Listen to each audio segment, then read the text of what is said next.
us know we're ready to go. Good to go.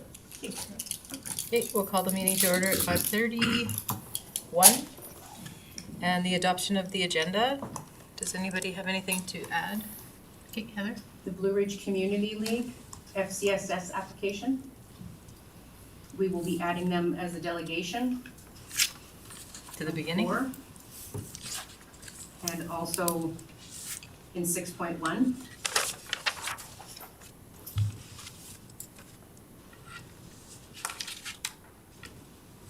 Okay. Anybody, anything else? That's it? Okay, can I have a motion to adopt the agenda as with, As amended? as amended? Sure. Okay, all in favor? All right, the adoption of the minutes from December 9th, 2021 meeting. Everyone has a chance to take a look at it. Is there any, I noticed that Bruce Prestich is listed there, and I think that's an error. So other than that, they look good to me. So I would move as amended. okay, all in favor?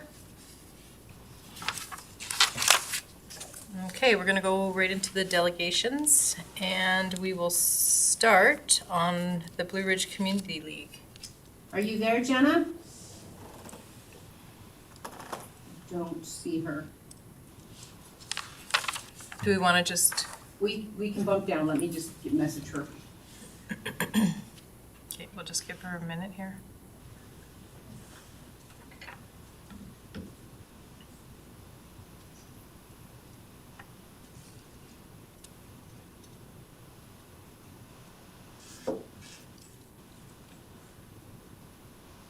We'll just move on.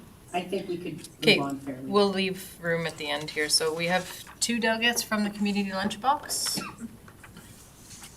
Come on up, ladies. Come on up. We're bumping you because we're having some login issues with the first group. Yeah, you can just grab another chair then. You can sit beside me too if you want. I'm fine with it.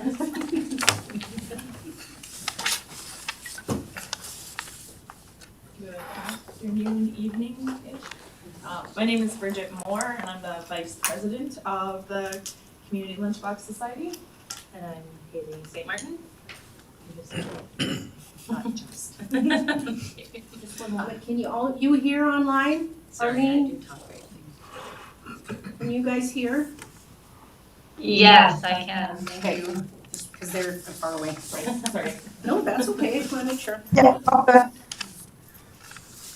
So, most people are familiar with the Community Lunchbox, but for those who maybe not know, it's a nonprofit society based out of Whitecourt. And our primary goal is to ensure food safety to all the students from kindergarten to grade 12 in their schools.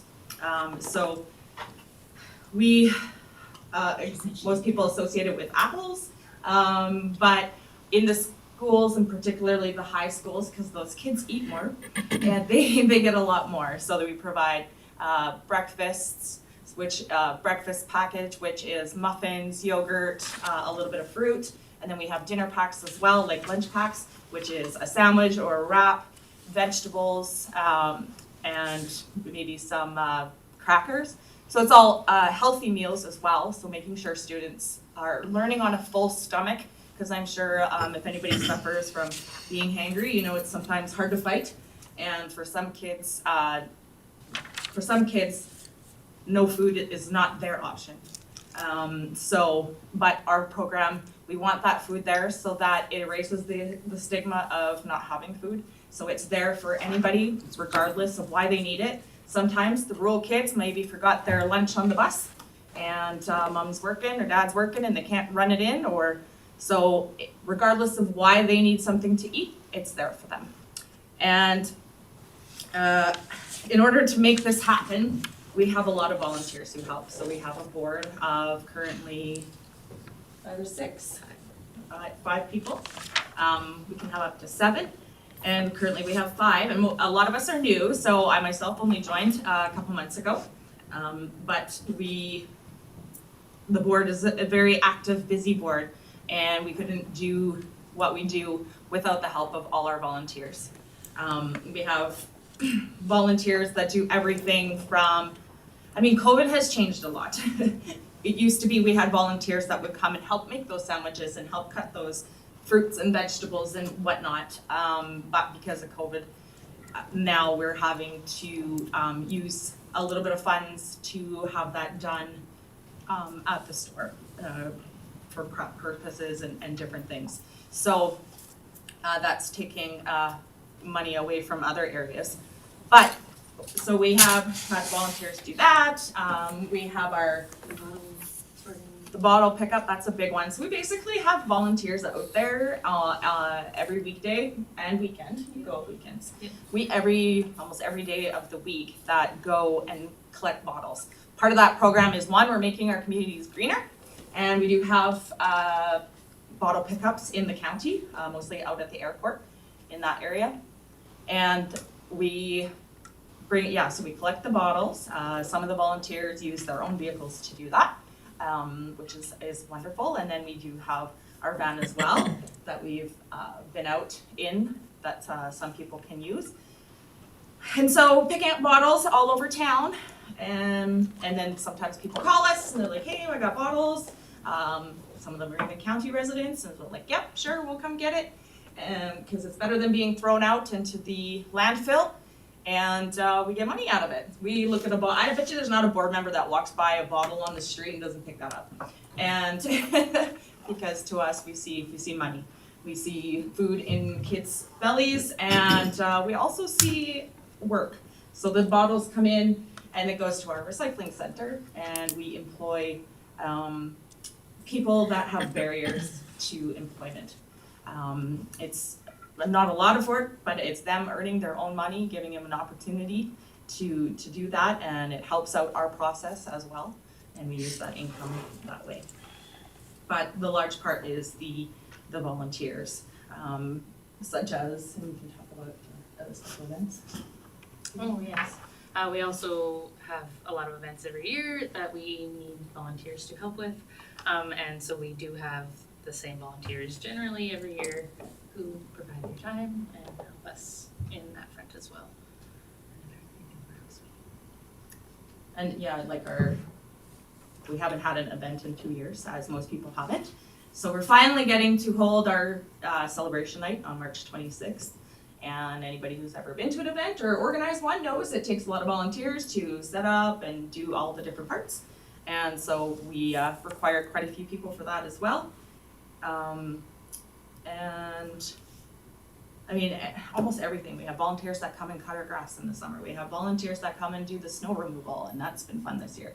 We have volunteers that pretty much anything that needs to be done, there's a volunteer. Sometimes it's even something like we get volunteers that pick up coffee or whatever it is that's needed. Do when we can. We have tradespeople that can do work on our building, that kind of stuff. So without volunteers, we have to pay people to.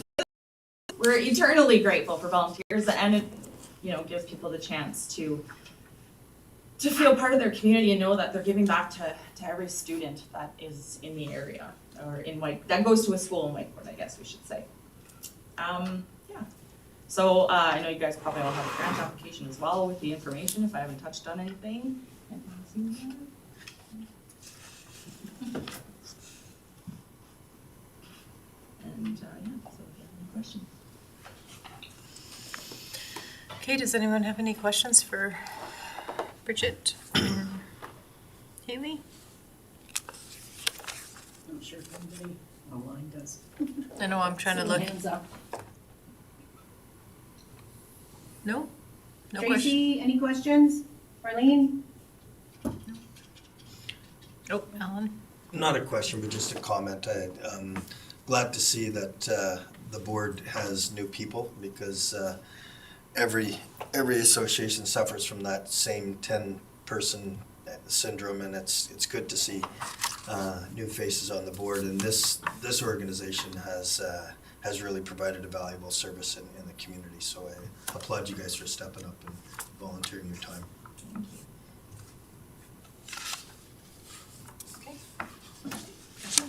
Thank you.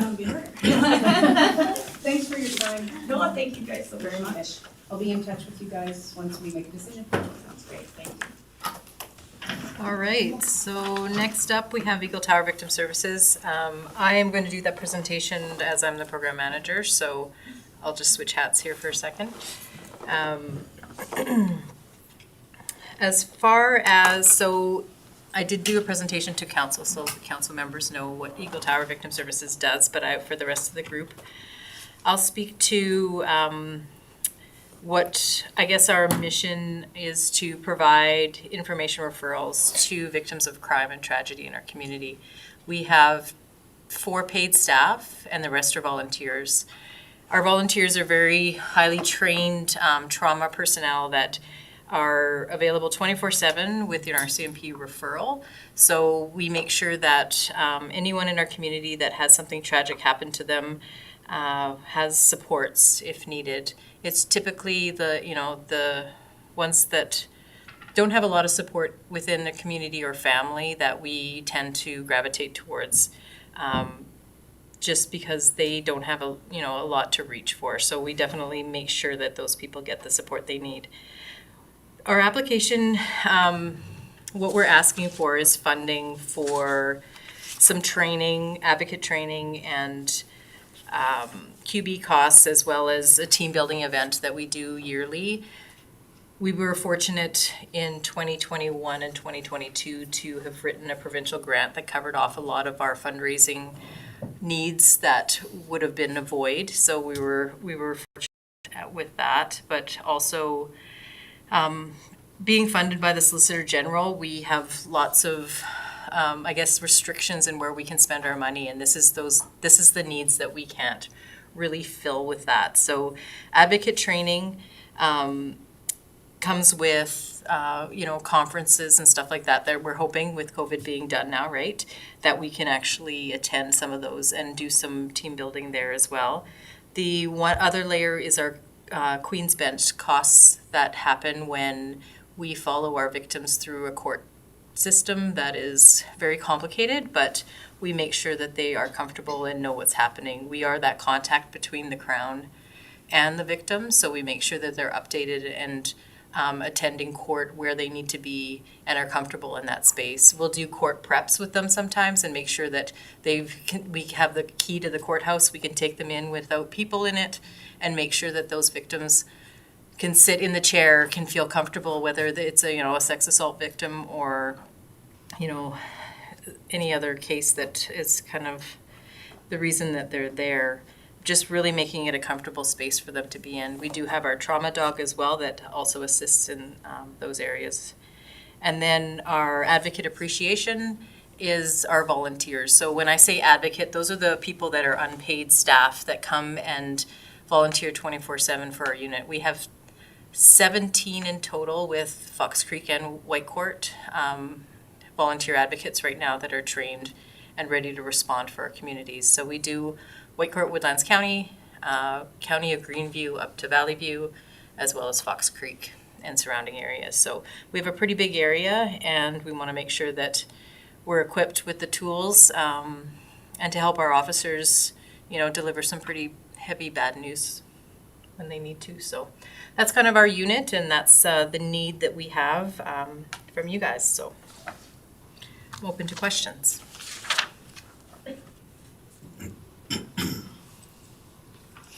Go ahead. Go ahead.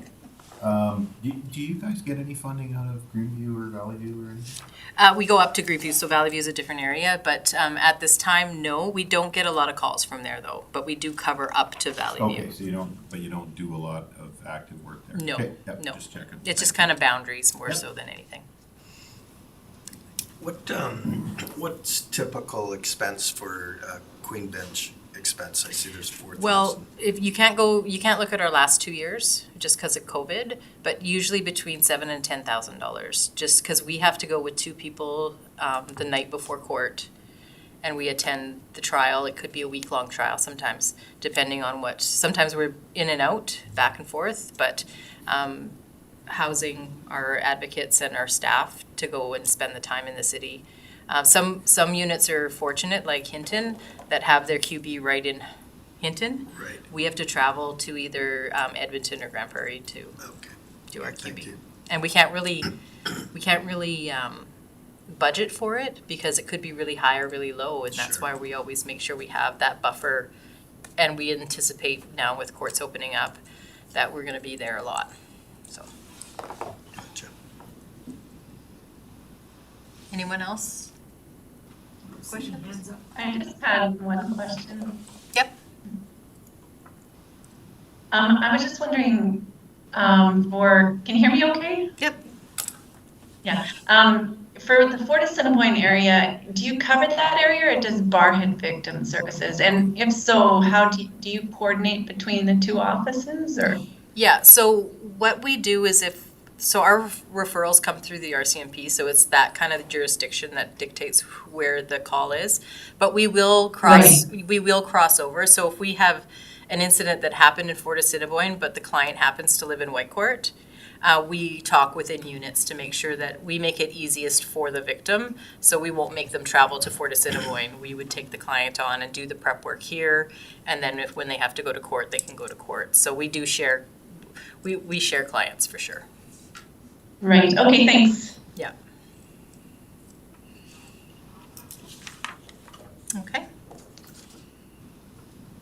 No other questions? We'll move on to the Fort Assiniboine Mums and Tots, unless we have Blue Ridge on the line yet, do we? No, she still is not on. So Okay, so Jennifer up in the board. Fort Assiniboine Mums and Tots. There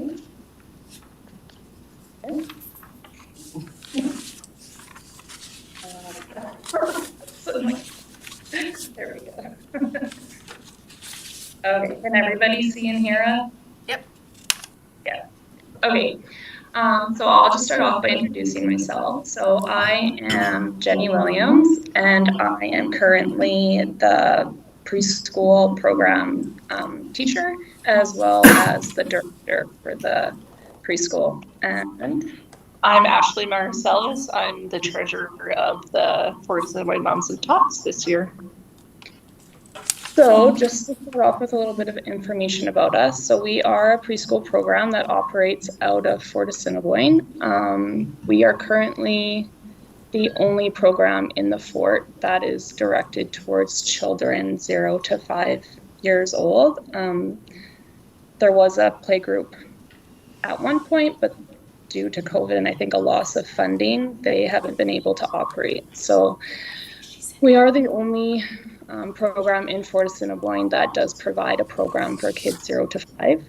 And our goal is basically to provide a program in our community for these children where they can just come, and it's our program is completely play-based, so we learn through play, and basically just giving the kids an opportunity to socialize and just learning pre-kindergarten skills, gaining that independence, and yeah, just an opportunity for parents to drop their kids off somewhere where they can meet new kids and play and interact.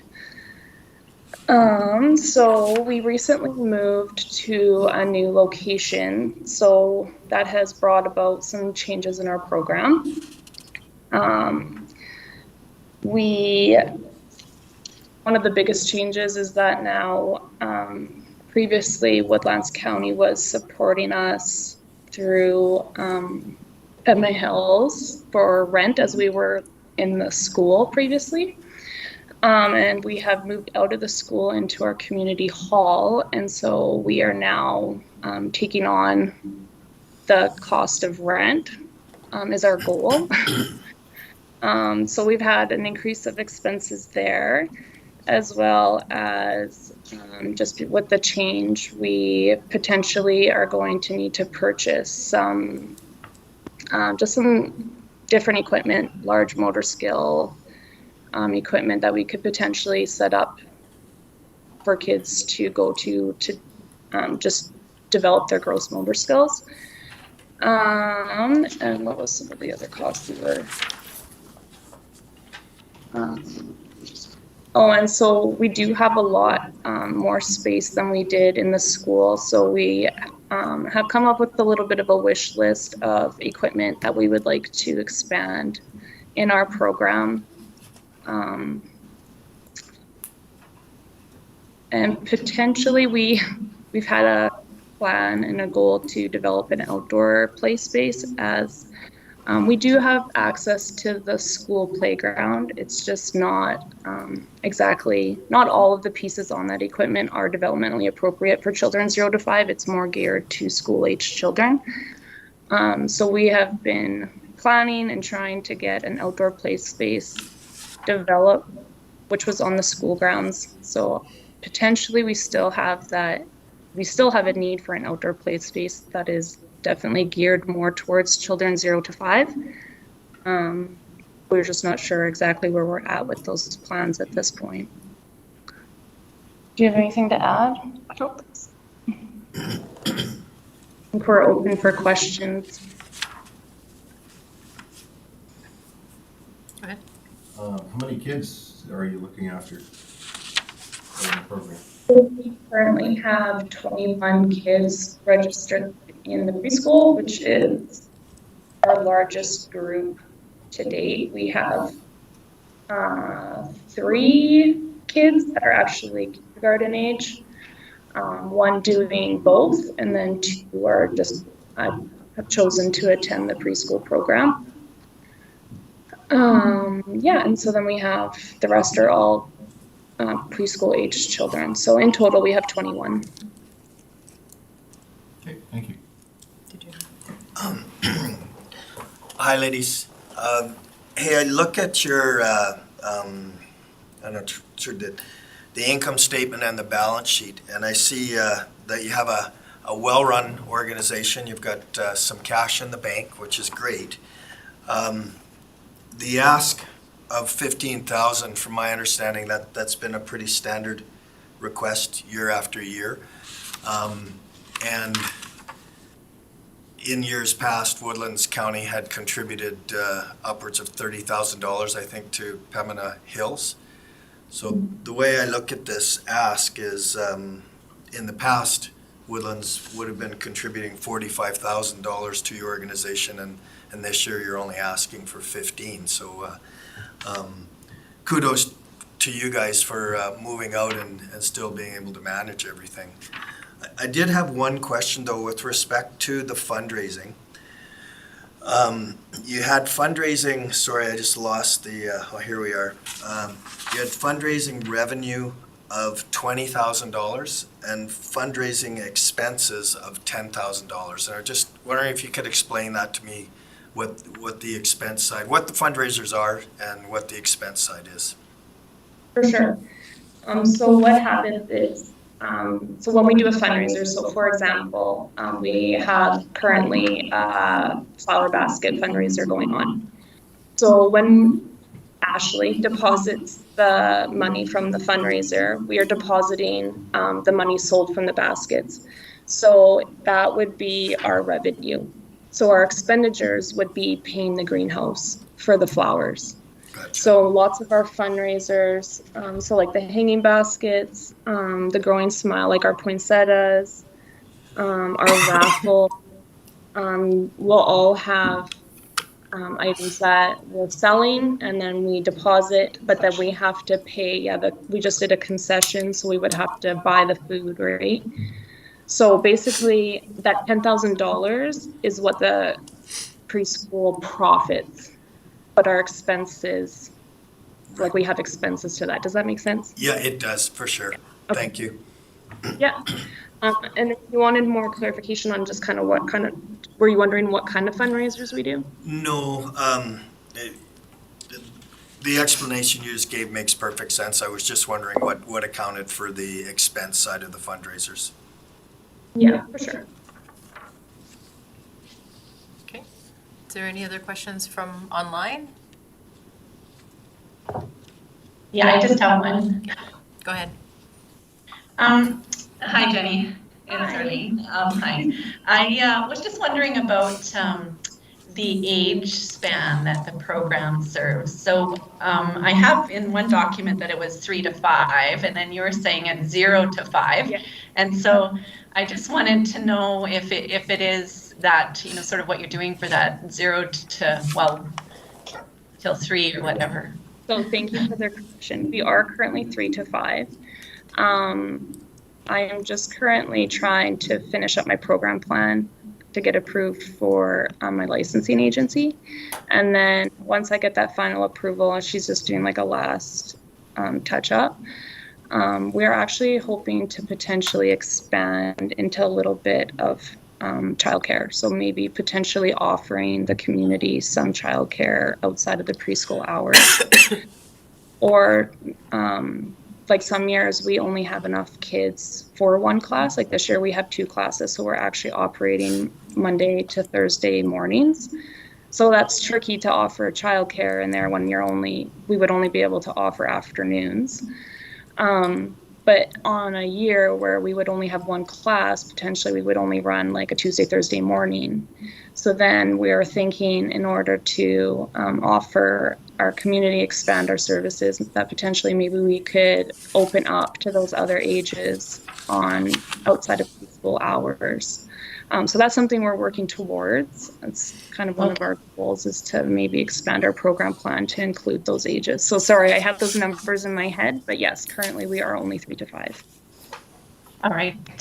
Thank you. And most of the children are from Woodlands, is that right? Or you have some coming from outside of Woodlands?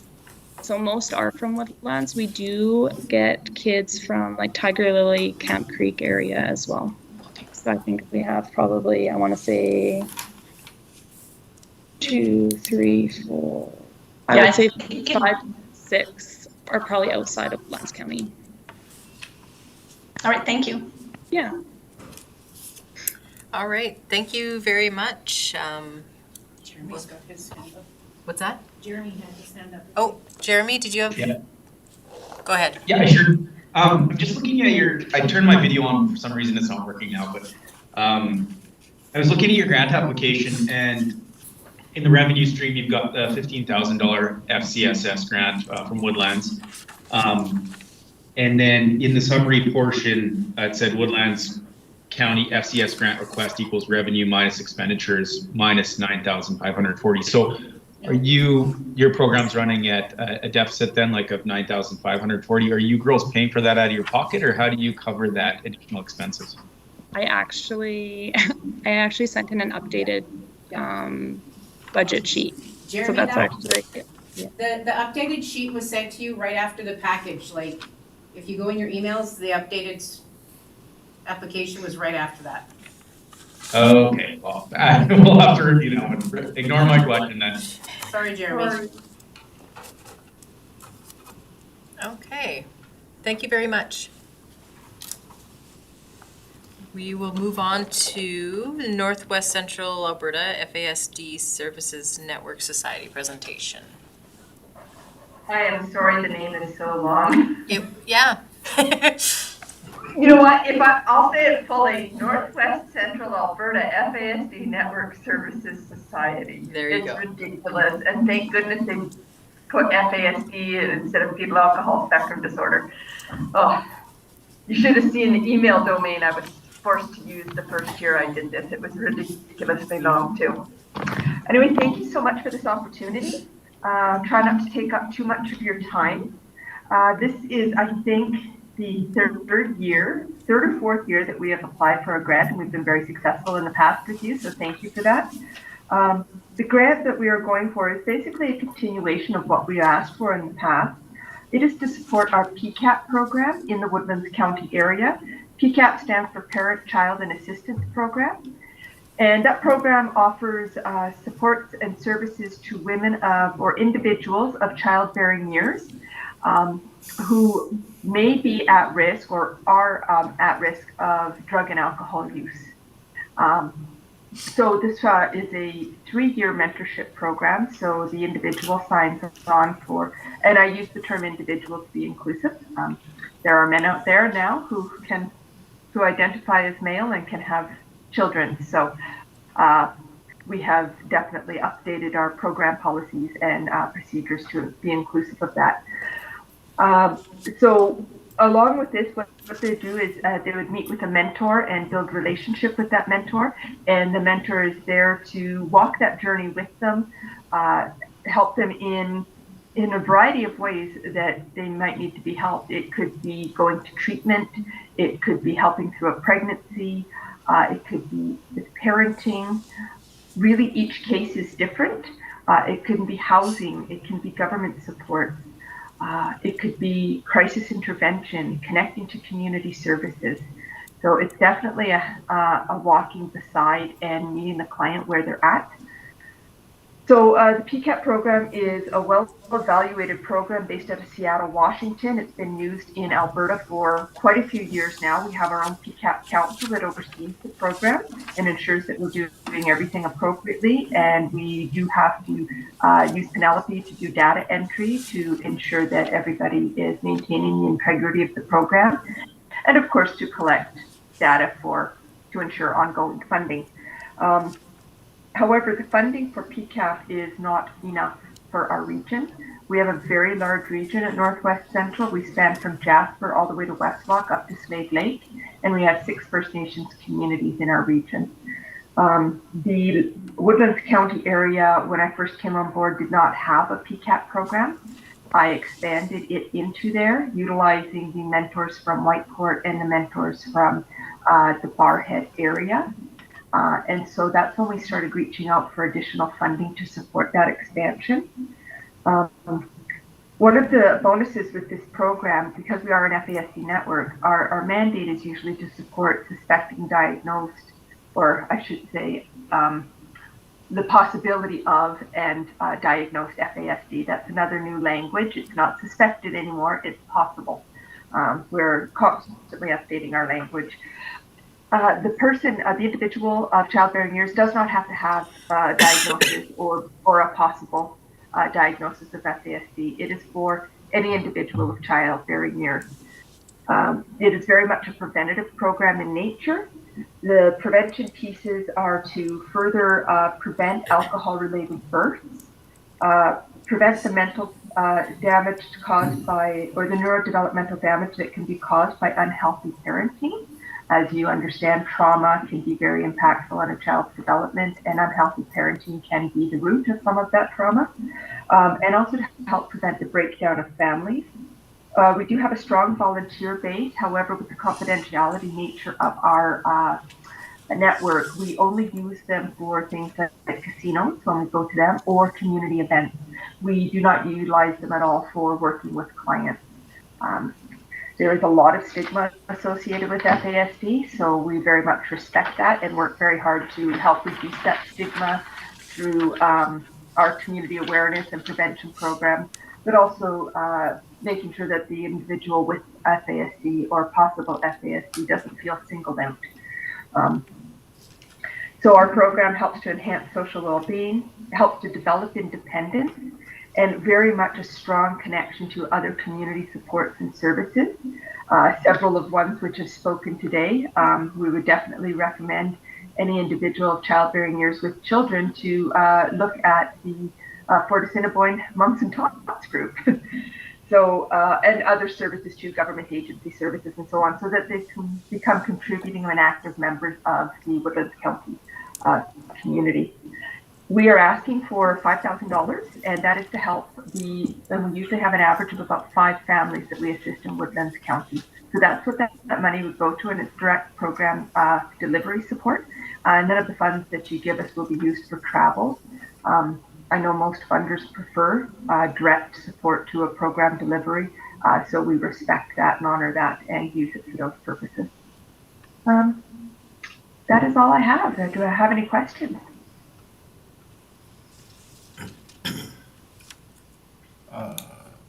I got one. Go ahead. Can you hear me okay? I sure can. Okay.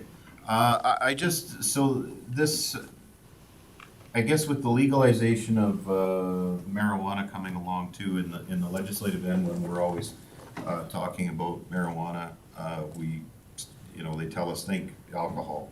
It's along the same line. So does your organization include any of that as a recreational type thing, or is it, have you changed the program at all with the legalization framework? We have not changed the program per se. We are still very much FASD because that is the #1 teratogen or toxin to the development of a fetus. However, CanFASD, which is the Canadian research body for FASD, is very much doing research on cannabis and its effects on prenatal development. And this program, again, doesn't require somebody to have a possible or FASD diagnosis. So we do know that many of the individuals we support do make use of marijuana and its products for self-medication purposes, recreational purposes. So if we were to be working with an individual in the program, we would definitely be taking that into consideration, working with, usually we come from a harm reduction if abstinence is not possible. And we do research on its effects, of course, for prenatal development and spread that education and awareness. But yeah, it is a very big deal, and we get asked that question a lot. That and other drugs, because they are on the rise as well too, unfortunately. Okay, thank you. Okay. Is there any other questions? I just had one. Okay, go ahead. I was just wondering, in terms of other services that the network offers, broader than just I shouldn't say just, but broader than the PCHAT program. I'm just wondering what you do in terms of promoting those services within Woodlands. And so I'm thinking about education around, you know, what a diagnosis of FASD means and implications for support, and as well as prevention. So just broader, I was just wondering if you do any specific promotions within our communities. You know what? I contract Healthy Families, Healthy Futures, and 20% of the mentor's job is actually community awareness and prevention work. So I rely on them to go out and promote the networks, definitely attend community events. And I myself am also an instructional coach with the schools. So I approach each and every school in our region to offer FASD professional development and instructional coaching. And then because I also wear the ED hat, I get in there and offer supports for the caregivers of the students who might be going through a diagnosis, and help to spread the knowledge of the network and its supports and services through that avenue as well. But we've also done presentations to smaller agencies and stuff. I can't say offhand which ones exactly in Woodland County, but I can tell you I pay people to do that, and I hope that they're doing it. If you know of any community events or opportunities, I'd be happy to hear about them, because I would pass on the word and tell them, you know, go to this, because we do community tables all of the time. We even bought spinning wheels like Wheel of Fortune, and we have the questions on them. We give out snacks, you know, lots of great stuff. And we work all through the summer, evenings and weekends if necessary. So if you guys have any type of thing going on, we are happy to join it. Okay, thanks so much. I was just curious, as the incidence of FASD is on the rise so significantly, that it's good to know that there's additional supports available as well. Yeah, COVID has definitely had an impact.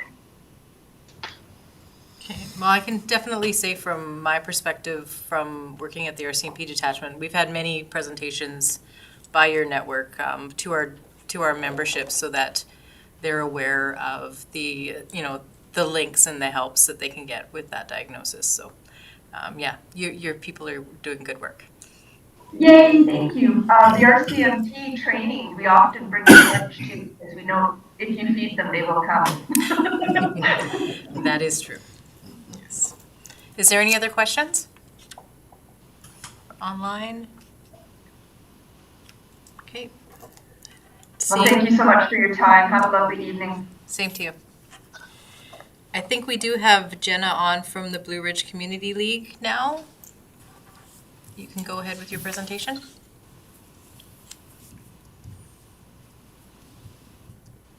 Hi.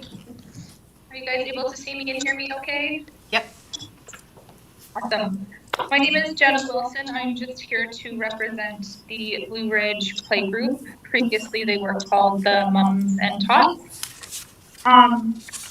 We are looking to start the program up. They actually had started just this week.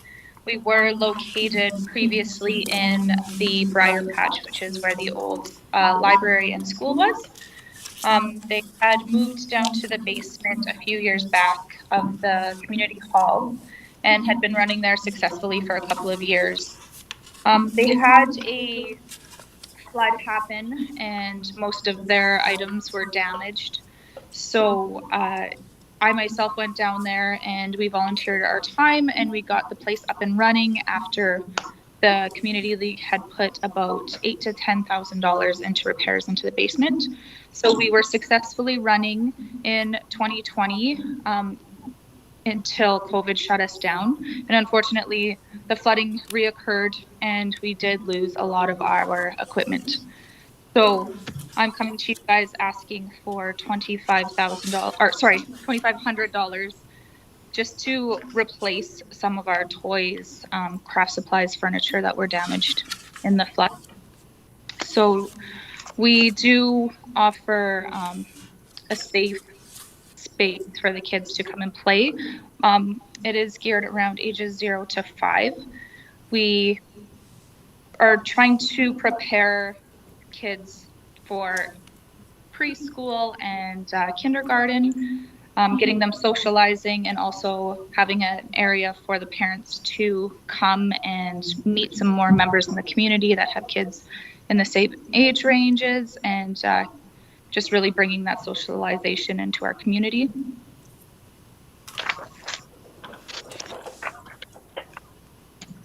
Do you guys have any questions for me?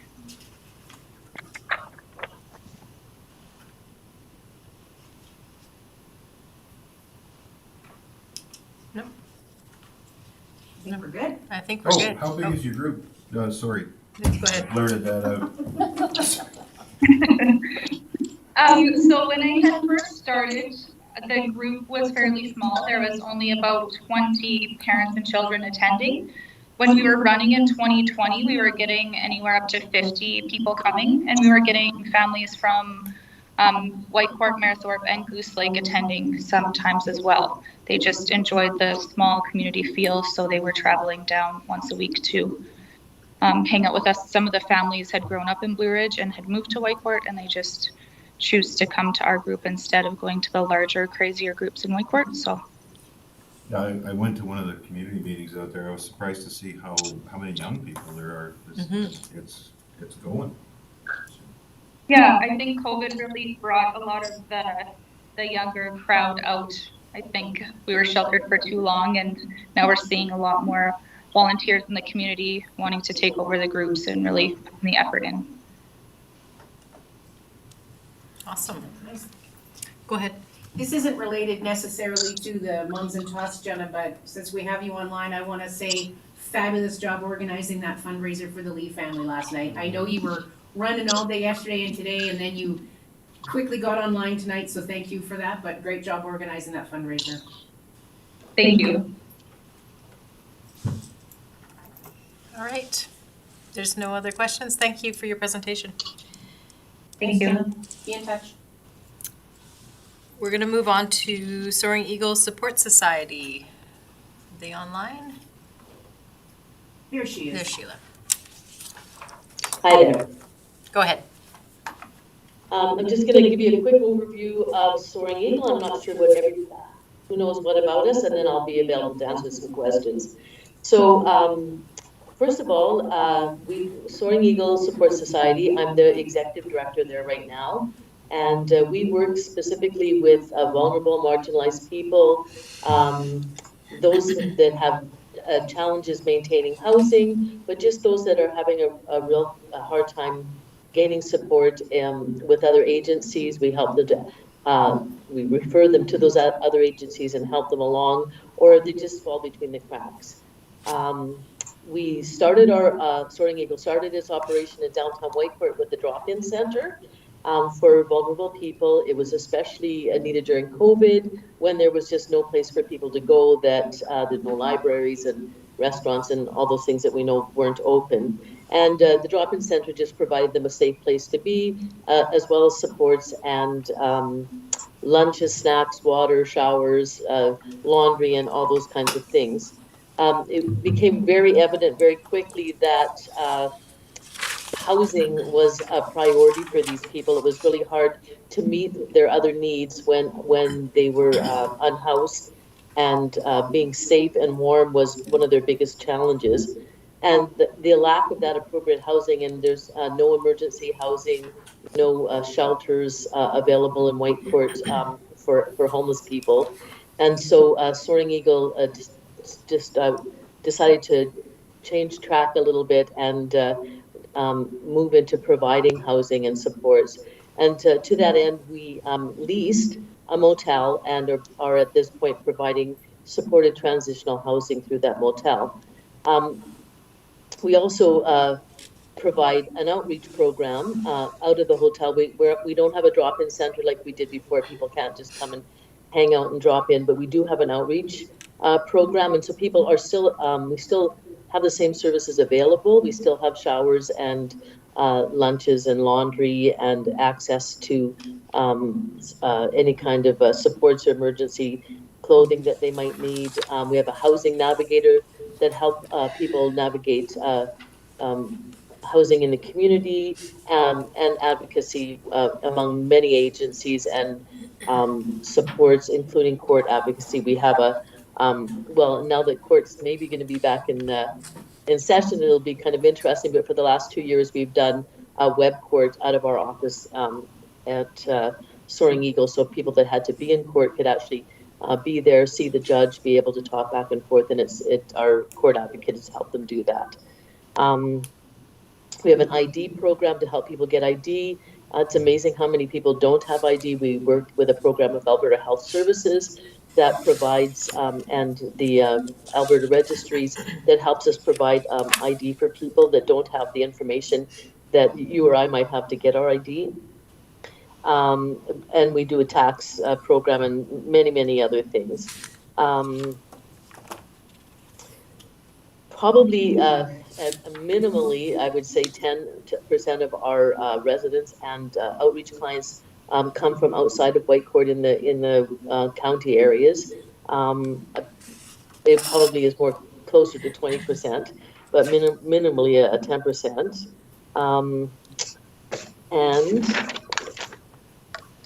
yeah, the Eagle's Nest is what we call our residential housing, and it's staffed 24/7. And the ask that we're doing from the county right now is to go towards our outreach supports and our outreach project at this time.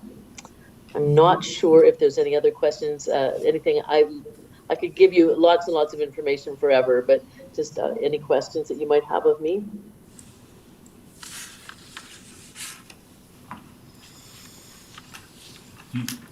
Go ahead. Do you get funding from the town as well? We did not receive any funding from the town this year. Okay. Do you normally get funding from Well, the town? this is our third year that we would have asked, and we received funding. We received funding 1 year from the FCSS. Okay, thank you. The majority of our fund, our budget is through fundraising and grants and donations. There is really no core funding for rural Alberta for homelessness. All of the homelessness funding in the province goes to the 7 major cities. Sheila, I know that you guys just did a fundraiser in the community that was very well received. Can you talk a little bit about that? Yes, we did Coldest Night of the Year. It's an international fundraiser. It's a 5-kilometer walk, and we joined it this year.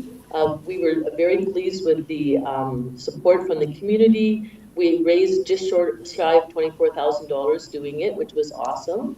We're hoping next year will be even better. Yeah, it's a wonderful organization, and a really great fundraiser that we're hoping to continue on year after year in Whitecourt. And just as an aside, I know a lot of the questions come around, like how many homeless people are really in the Whitecourt area? How many people really are unhoused? And some of our numbers are staggering. Just in the last 2 weeks, we had to do 5 turnaways for people that were looking for emergency housing that came from other agencies. They came from the RCMP or the hospitals, from jail, from different places where they were just looking for short-term emergency housing, and there isn't anything. And we're transitional housing, so we can't just like take people short-term in emergency. So that's just in 2 weeks that we had 5 turnaways. We probably have 3 or 4 people every week applying for our program. Currently, we have 20 people in residence, and that's pretty much our average. And since in the last 10 months since we've opened up, we've had 36 people housed.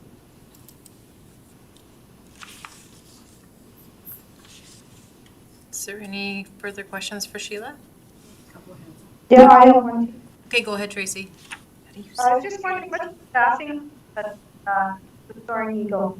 I'm sorry, I didn't quite hear that. What are your staffing levels at Soaring Eagle? Our staffing, we have 24/7 staff, so we have program staff that are there 24/7 and night staff that are there as more of a security and just casual supports for the residents. And we also have a housing navigator who works specifically with the intake for the housing and helping people in the community with their housing. And then we have outreach advocate as well. So we have 9 staff members, Thank you. including myself. Okay, thanks. Another hand up there, Jeremy, I think. Go ahead. Hi, Sheila. I just wanted to say thank you for presenting to us. I'm really happy you came to for this. I really appreciate your guys' group. I do think that rural homelessness is something that's very underfunded, but also overlooked. So it's something that I think your guys' group is doing a fantastic job. I participated in the walk. It had a great turnout. There were a lot of Woodlands County residents that took part in that and were clearly supportive of this cause. So thank you for coming and presenting to us. You're welcome. Go ahead, Alan. Hi, Sheila. Hey, I'm just looking at your financial statements, and for 2021, it shows grants of $302,573. Can you give just a real Coles Note breakdown of what grants you were successful in getting? Well, the one benefit of COVID, I guess, is that there was some extra grant money floating around out there because of COVID. So we did receive a grant from Alberta Health Services that was, I think it was $128,000 that was for mental health advocates and our outreach advocacy program. We did receive several smaller grants that added up from the Rural Development Network, and they're the network that disperses all of the provincial grant money to homelessness, but they did have some specific for rural Alberta during that time. And we did receive a small grant from Whitecourt FCSS and from Woodlands last year as well. So those were I'm just trying to think off the top of my head, but those were our main grant areas. Unfortunately, the Alberta Health Services grant is not available right now. I mean, maybe in their new fiscal year it might be coming up, but at this moment it isn't. And the Rural Development Network, they specifically, their funds are already allotted to the 7 major cities. And so unless they come up with extra funding, then those grants may or may not be available as well. Okay, and then just a follow-up question. The numbers, the revenue numbers and the expense numbers from 2020 to 2021 show a considerable increase. Can you talk about the scope of the program and how it may have changed? Sure. When we started out, so in 2020, we were just doing a drop-in center. For the first half year, we had one part-time employee. And, and that increased into our outreach project once we got that grant. And then once we decided to provide housing, now the expenses are for all the housing expenses, and we've increased from 1 to 4 to 9 employees. So that's the huge difference. Okay, thank you. You're welcome. Is there any more hands up? I just have a quick question, Sheila, and it just refers to, you said the transitional housing piece. What is the average stay of a client that comes to stay there? And do you have any success stories as to like them moving on to a better space? Sure. It's hard to say what the average stay is. We've only been there for 10 months. So traditionally, transitional housing is 6 months to 2 years is what you're expecting. We have some people that have been with us the whole 10 months.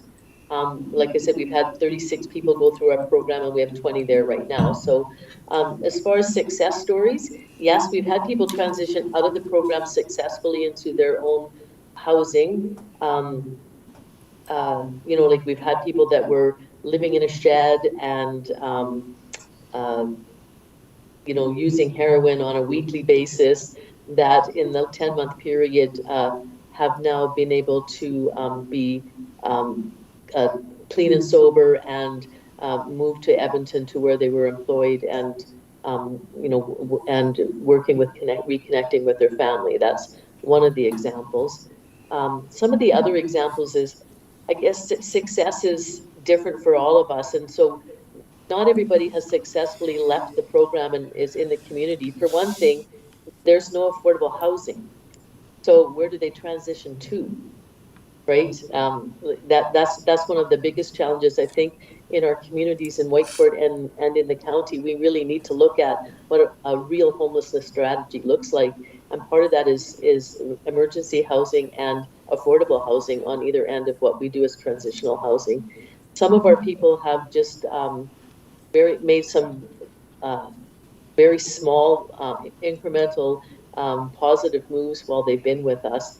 That just the fact that for instance, we have an elderly lady that was living in her truck, didn't have any kind of income, and didn't know how to apply for that income.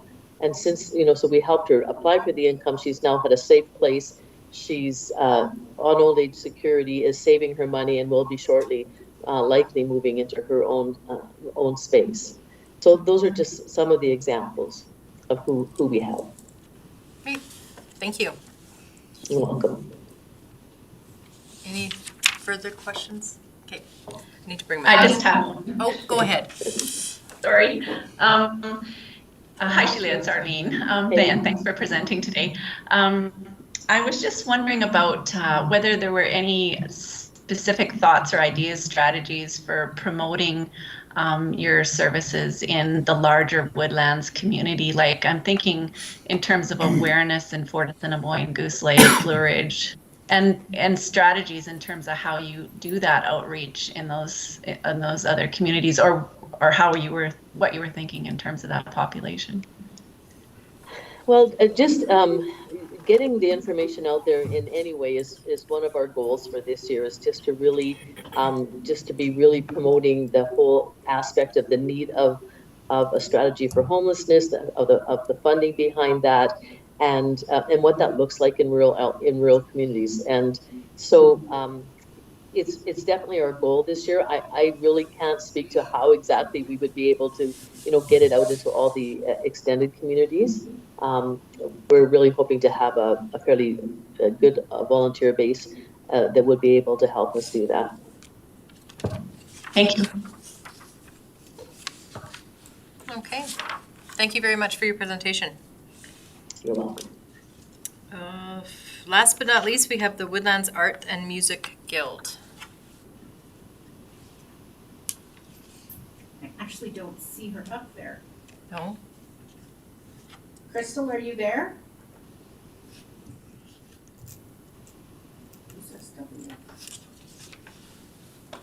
Okay. Do we know what SW is? That's Sheila. I'll let Sheila, okay? So we don't have anybody else on there? Okay, well. Okay. I know that Crystal was gonna be in BC, so she was gonna be dialing in from wherever she was in BC, so maybe she had. I haven't heard from her, there's no, so I'm sorry, I don't know what to tell you. There's a hand up on the Yep. screen there, Who's AE? Arlene? Arlene, is your hand up? That would be my hand up from before that I forgot to put down, sorry about that. Okay, I guess we're, Okay, well, we'll skip over that then and debate that later. Okay. Everyone's full now of all the presentations. Thanks to everybody for great presentations. We will go on to number 5, our Business Rising, which is 5.1 is the Welcome to Woodlands program. Heather, did you want to speak to that? I can do that, and I might turn to a couple counselors that you were at that meeting. So previously, what we've done for the Welcome to Woodlands is, you know, a counselor would say, hey, I got a new resident in the community, and we have a little brochure, and we used to give them a gift basket that we'd get done up. Beaver Creek was one of our biggest ones, and it was $75 is what we budgeted per, and I think we budgeted, this is pre-me in this role, probably 10 a year, I think. And then a couple years ago, when we had hit our little financial snag, the packages were cut out, and so we were just basically doing a little brochure like you see, which printed really weird, but if you're online, you can see it. So Nikita, who's wonderfully behind me, and I updated this, working with all of our departments just prior to the election, just for updated information. So went back to council, you guys discussed this and said, you know, sent it to the committee. So this is kind of what the program is right now, is this little brochure. It's several pages, but I think, you know, Nikita and I, we can update it, but I think we could even, my suggestion is deepen it a little bit, like how to live on an acreage if you're new, or if any committee members have ideas what we could put in there. So we're just basically throwing out ideas and thought we could discuss this. If you have any, I personally would like to go back to giving something, but we used to, those baskets were nice and they had food and treats, but we've got some really cool Woodlands County blankets that are about $75. We could do something more. Those blankets are $75? Because we had to purchase them separately and then have them embroidered. So we could look at alternative options for sure, but, so I'm just tossing it out to you guys. If you have any ideas, let me know what you think. Oh, Jeremy. Go ahead, Jeremy. Hey guys, so I was thinking about this one. I really like this program. I think we should definitely pursue something with it.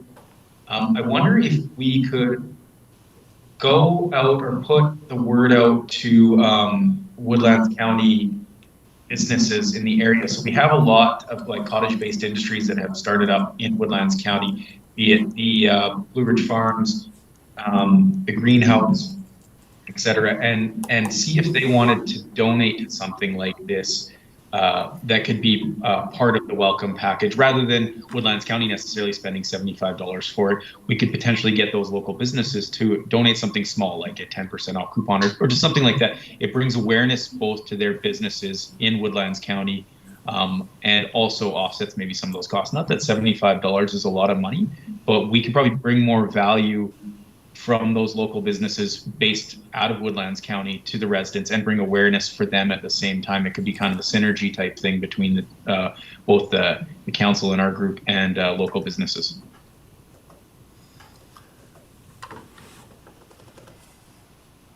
Go ahead.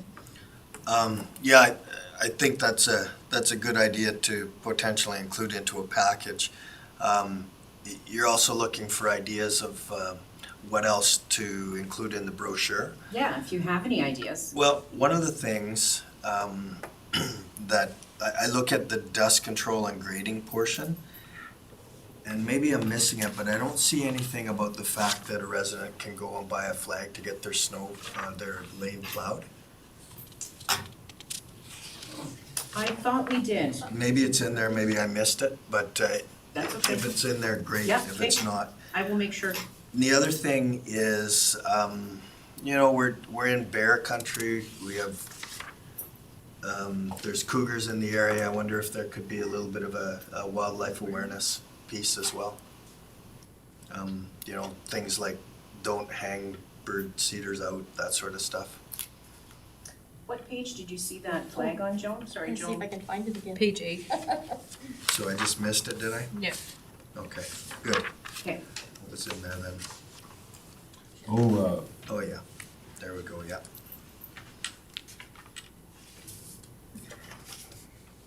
I like the wildlife idea, like there's different, some people don't know when they move to an acreage that.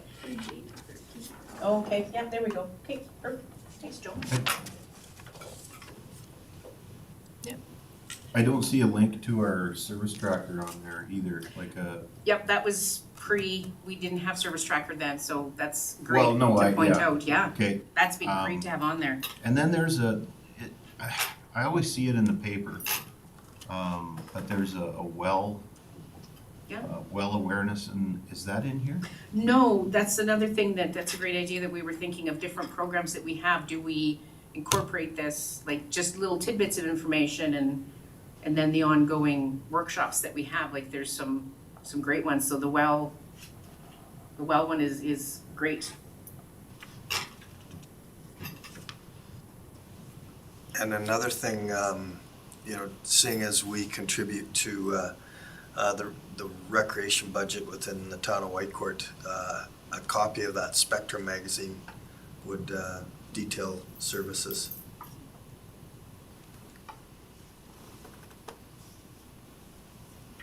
Do we have a welcome wagon? There used to be a welcome wagon in Whitecourt and there was one in Barhead, but the program itself has kind of fizzled provincially.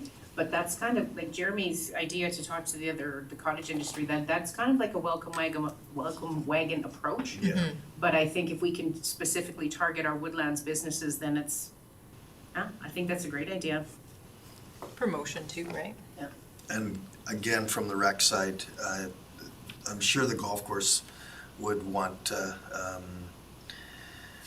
to be recognized, or you know, to spread awareness about that as well, and they may offer a 9-hole green fee or something like that.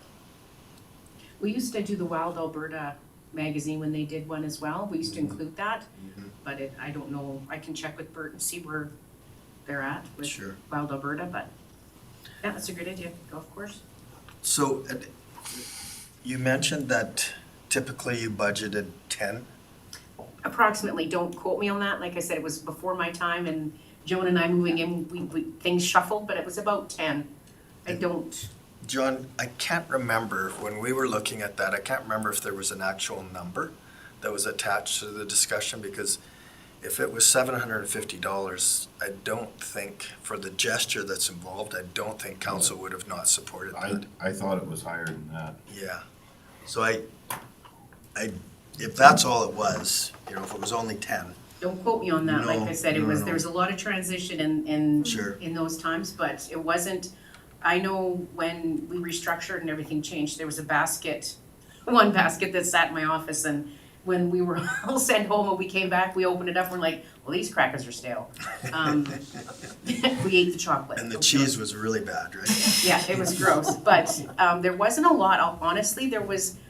I don't know if some people, I can't speak to what was done prior to, I don't know if it was something that every counselor knew about, or if people just didn't know that you could contact your counselor, I don't know. And that's the only way that people knew about it, was council said, I got a newcomer, get me a package. So perhaps if we promote it a little bit more, we might have more takers. Sure. And that leads me, I don't know about you, John, but I put notes into these things, and then they're never saved. And so I go back to look at my notes and they're not there, but you just twigged my memory. So you have, there's a picture of all the counselors. Yep. But a newcomer wouldn't necessarily know which division they're in, and maybe an electoral map would Okay, help. that's a great idea. And then they know who to contact. I'm making notes. So could we ask you to come back to us with that number, whether it was 10 or 100 or whatever it was. Because if it's only 10, I'd like to bring that back to council for their consideration. I'll check in too, there might, honestly, the budget got wonky. I'll be honest with you, Joan and I have been, what's the politically correct term? We've been talking. Some things are there, some things aren't, some things are moved, so I can try and, there might even be money in the budget. I know that we did have money for the design of this, like Nikita worked really hard with all the departments, and it's not this, getting the brochure isn't expensive, but it still does cost money to have the design person do it. But I think there's money in there, I just gotta find it, so I'll come back with that number. Joan and I, we've got some time to hold people to hold their head in the water and tell us where the money is. Well, and regardless of what we decide, there's going to be a cost, a staffing cost to put it together. But really the number I'm after is whether we were budgeting on 10 for a year or 100 for a year, what it was. Okay. Because if it's as low as 10, I'm pretty sure council would say, yeah, we can probably handle that. Okay. Can I just ask how the process, so as a new resident to Woodlands County, you're the one that would approach your counselor to get it? You know, Or does it come like you're new, you're paying taxes, you get a freebie? I don't know. Like how does it work? there was no real procedure prior to Joan and I moving into this role. There was, what I remember was that somebody, the council, like for instance, Dale from the Fort would phone and say, I got somebody, get me a package. So then Annette would phone, get a package, Dale would pick it up, he'd go deliver it. But there was no, there's a policy, but there was no procedure. So that's another reason why this was brought up and everybody's talking about it, because Joan and I were like, go ahead, Joan. Well, one of the other things is Brenda, our development administrator, she does the title changes. So we were at some point trying to track if they appeared to be new in the system, then we would let Annette know at the time. Okay. Like, hey, we potentially got a new one, we can let the counselor know in the area if he wants to, deliver a basket or whatever it may be. But so we did try that for a while, but Good question though, there's really Tina, nothing 'cause that's how do you find out? I know in an election year, if you're campaigning well, you find out. There were two people over at the end of West Mountain Road. One lady came in brand new. She's from Quebec, and I tagged her up with Tanya. Do you know Tanya Rogers? Yeah. Terry and Tanya? Yeah. This lady had chickens, and she moved into this place. She's renting this place, and she had never raised chickens. And I'm like, Tanya could probably help her. And so, but yeah, that's a good question. How do you find out? This is a good time to develop a procedure. Real estate, maybe? Like there's a way, I don't know, is there legal reasons? I wonder if there's, sorry to jump in here, I wonder if there's a way that we can maybe interface with the local, like you said, local real estate agents who can kind of give us a heads up when that happens, because they're going to be the ones that know if there's a new resident coming in or not. And they could just, it's a simple phone call, right? Saying, hey, you guys got this new resident. It might even be how we create some more synergy between our welcome package and or get some more support for our welcome package from local business. Yeah, good idea, Jer. To that point, Jeremy, that's probably a good idea. I know my department, we interact with the realtors quite frequently. And that's, usually we're the first to get the phone call, and they're interested in a property, they're new to the area. So just a matter of, I guess, my people keeping track of those conversations, and that, if they do happen to purchase a property. So that would be one means of us trying to track it too. Yeah, I think it'd be really useful.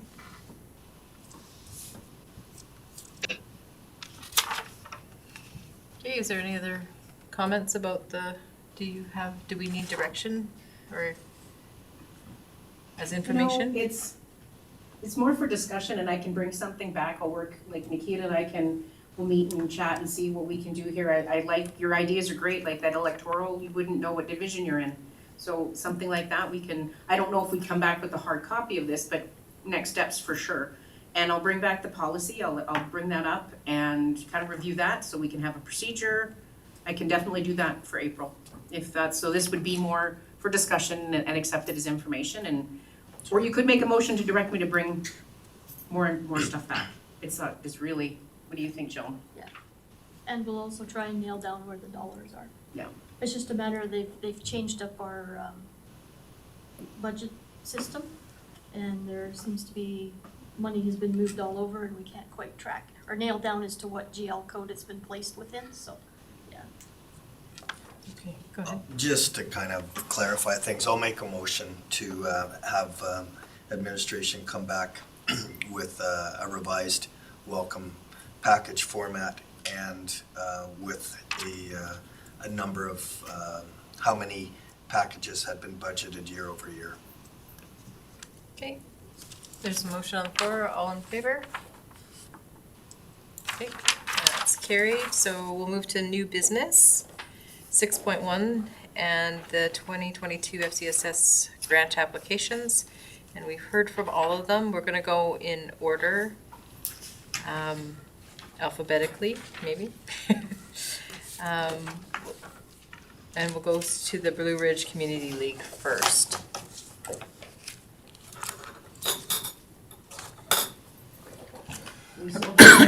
Go ahead. She's gone. Oh, no, she's there, sorry, her hand's up. They were looking for 15,000, right? Or was it 2,500? 2,500. 2,500. From them. Oh, Just this is the Blue Ridge. the Can Blue I Ridge. ask a question before we start this Go ahead, program? Tracy. Yeah, go ahead, Tracy. So with, how does it work now with the arbitration? I know how much we used to get where the town, or we would contribute to the town and didn't want to kind of double dip with this stuff. Me to try? Go ahead. So Tracy, good question. We don't know at this point. Most of these groups did not receive FCSS funding from the town. So we don't know what it's going to be at the end, what we would pay Whitecourt for all of their FCSS, but their grants, like I said, most of these groups did not get FCSS funding from the town that we know of.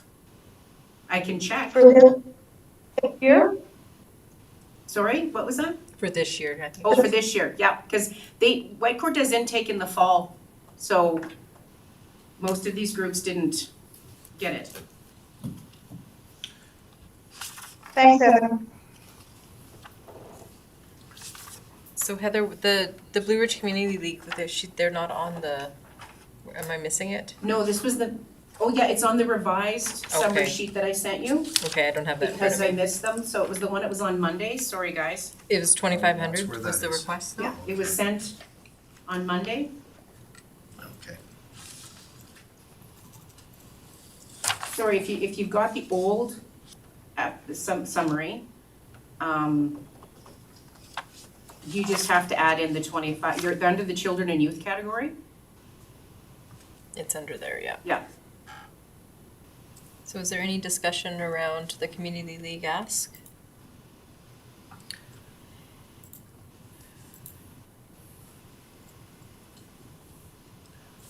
So What was I going to say? I did not read this one. I missed it from that email. Okay.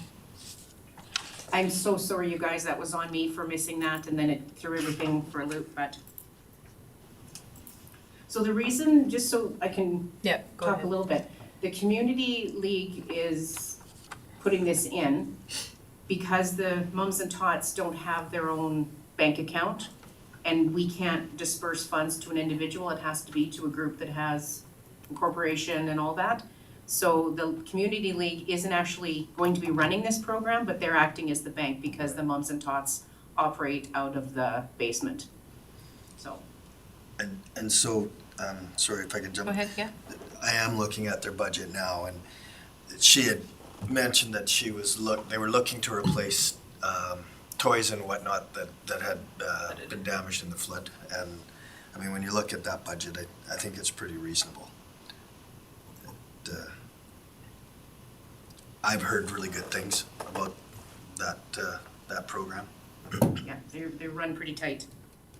Yeah, when you have a small community like that, if you support it tenfold, it definitely makes an impact in the community like that. So from a procedural point of view, do we need to make a motion for each one, or? Well, Probably so. We've done right? it both ways, so. yeah, it's gone both ways.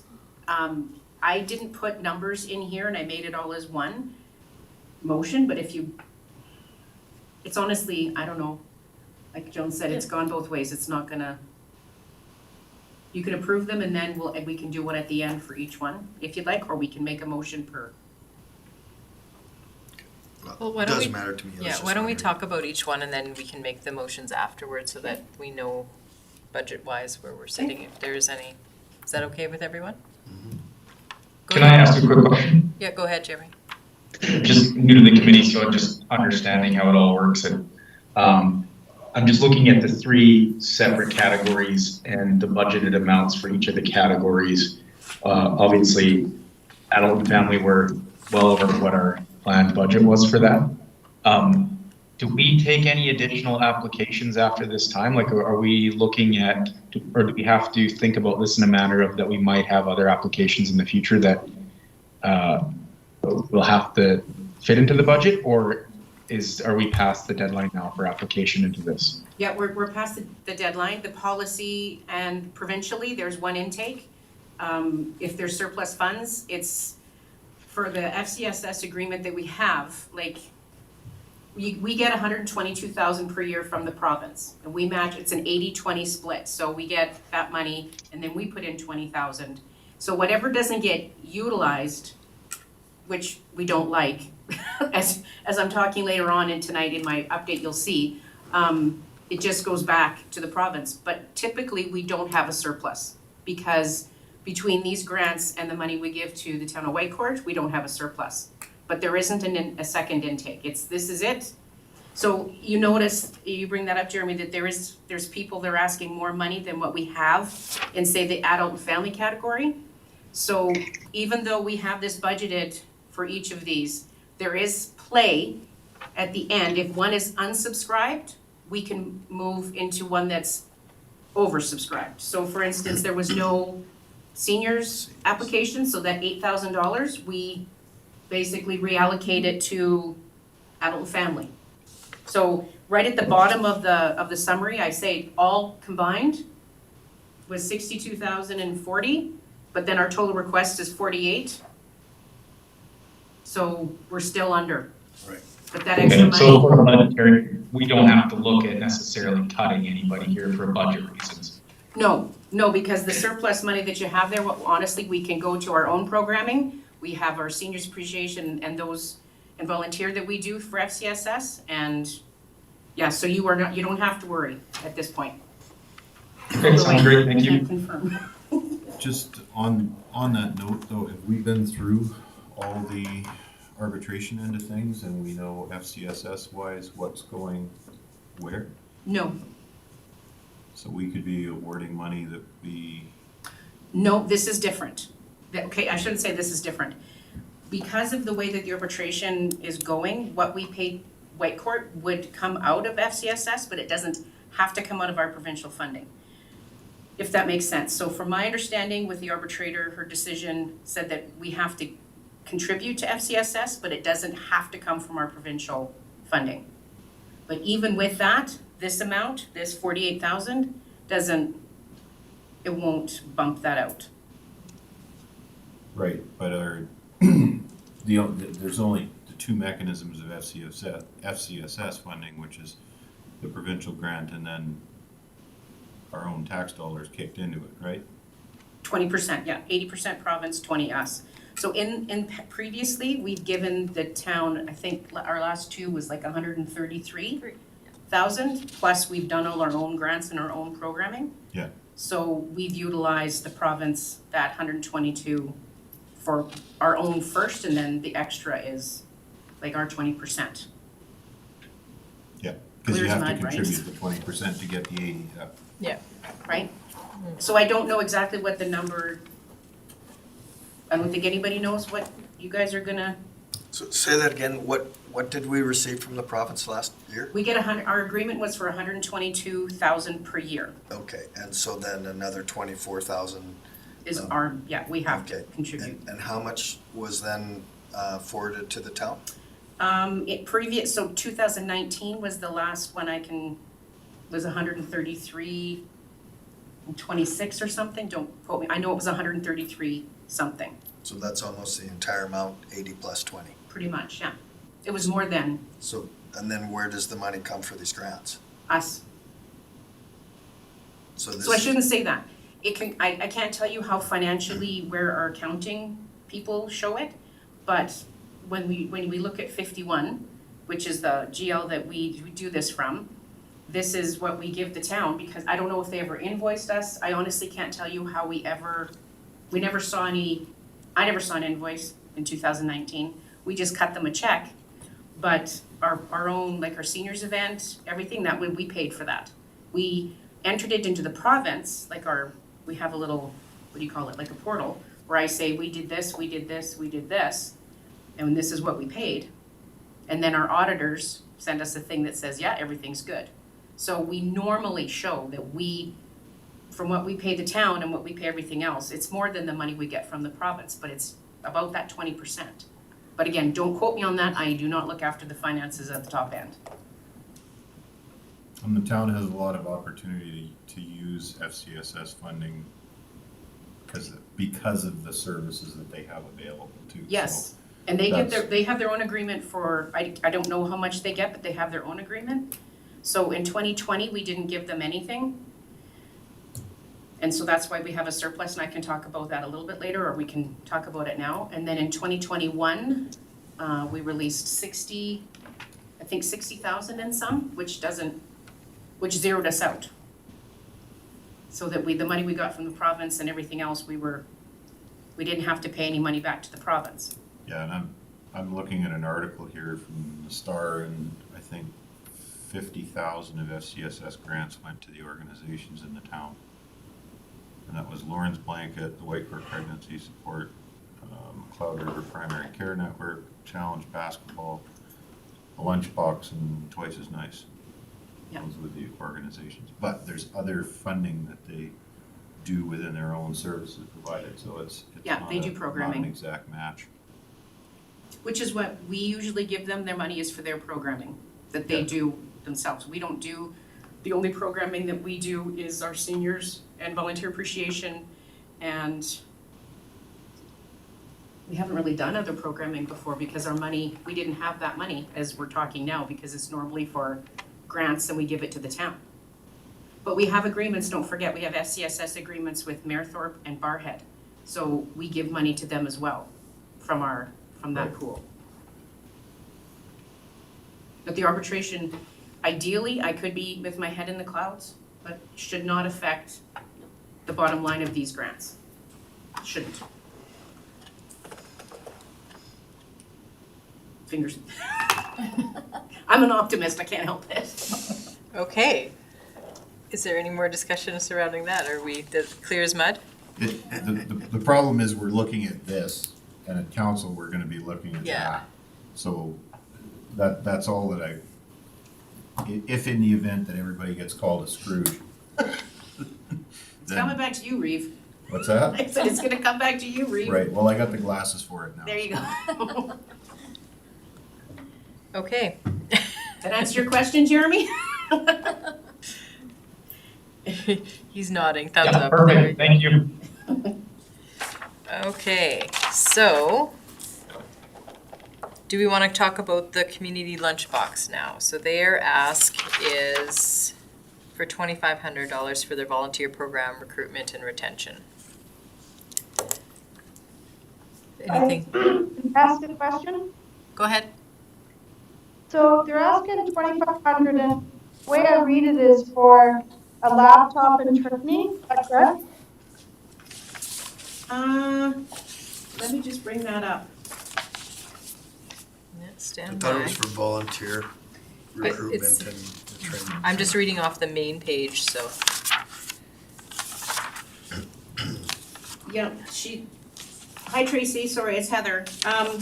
Down, if you look on page 6 of their application, I don't know what page that is online, sorry. From what they have down here, it's the volunteer recruit retention that they want to use that Woodlands FCSS for. Okay, so, I'm not sure how many people have been involved every year. Lunchbox has come look for money from Woodlands. I know when I originally started, we had talked about helping them set up their program, and then they have to become self-sustained, which hasn't yet happened. I guess at what point, you know, when I look at their financials, they seem to have a pretty good financial age and have total assets of over $5,000. I guess I just struggle a little bit with that kind of, and I understand the program is good, and I just, every year they keep coming, and I don't know at what point do we keep giving, or do we say, you know, when you have assets built as good as you do at this point, maybe you are self-sustained already? Sorry, you said that the town of Whitecourt did give the community lunchbox money? Do we know A good what? chunk. Yeah, well, this is, and I can't find the article for 2020 or 21, but in 19, lunchbox got 17.5.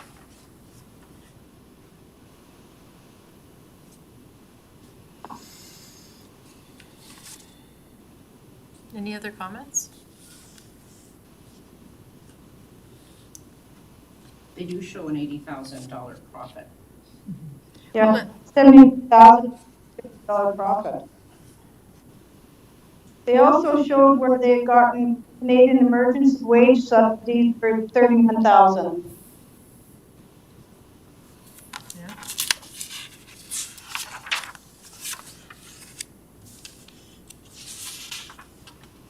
Okay, well, we'll go down the list, continue, we'll put that in our,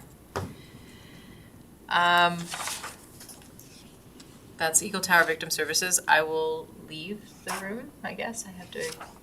Okay, this is where, as far as I know, correct me if I'm wrong, Joan, she can be in the room, she just can't vote when we go to vote, but you can be in the room for discussion. Is that correct? To you guys, like, you know a little bit more about people recusing themselves than. If she walks back out the door. No, I don't and think she comes can back be. in. No, she, You're employed by Victim Services, yeah, that would be a pecuniary interest. Well, she has to recuse herself, but can she be here for the discussion? Just as. No? How about I just not be in there? Okay, Yeah, yeah. yeah, it's, see you later, Tina. Vice Chair Tracy, you're up. Just give me a second though, I'm not super fast. it's, but this part of it's public, right? Yeah.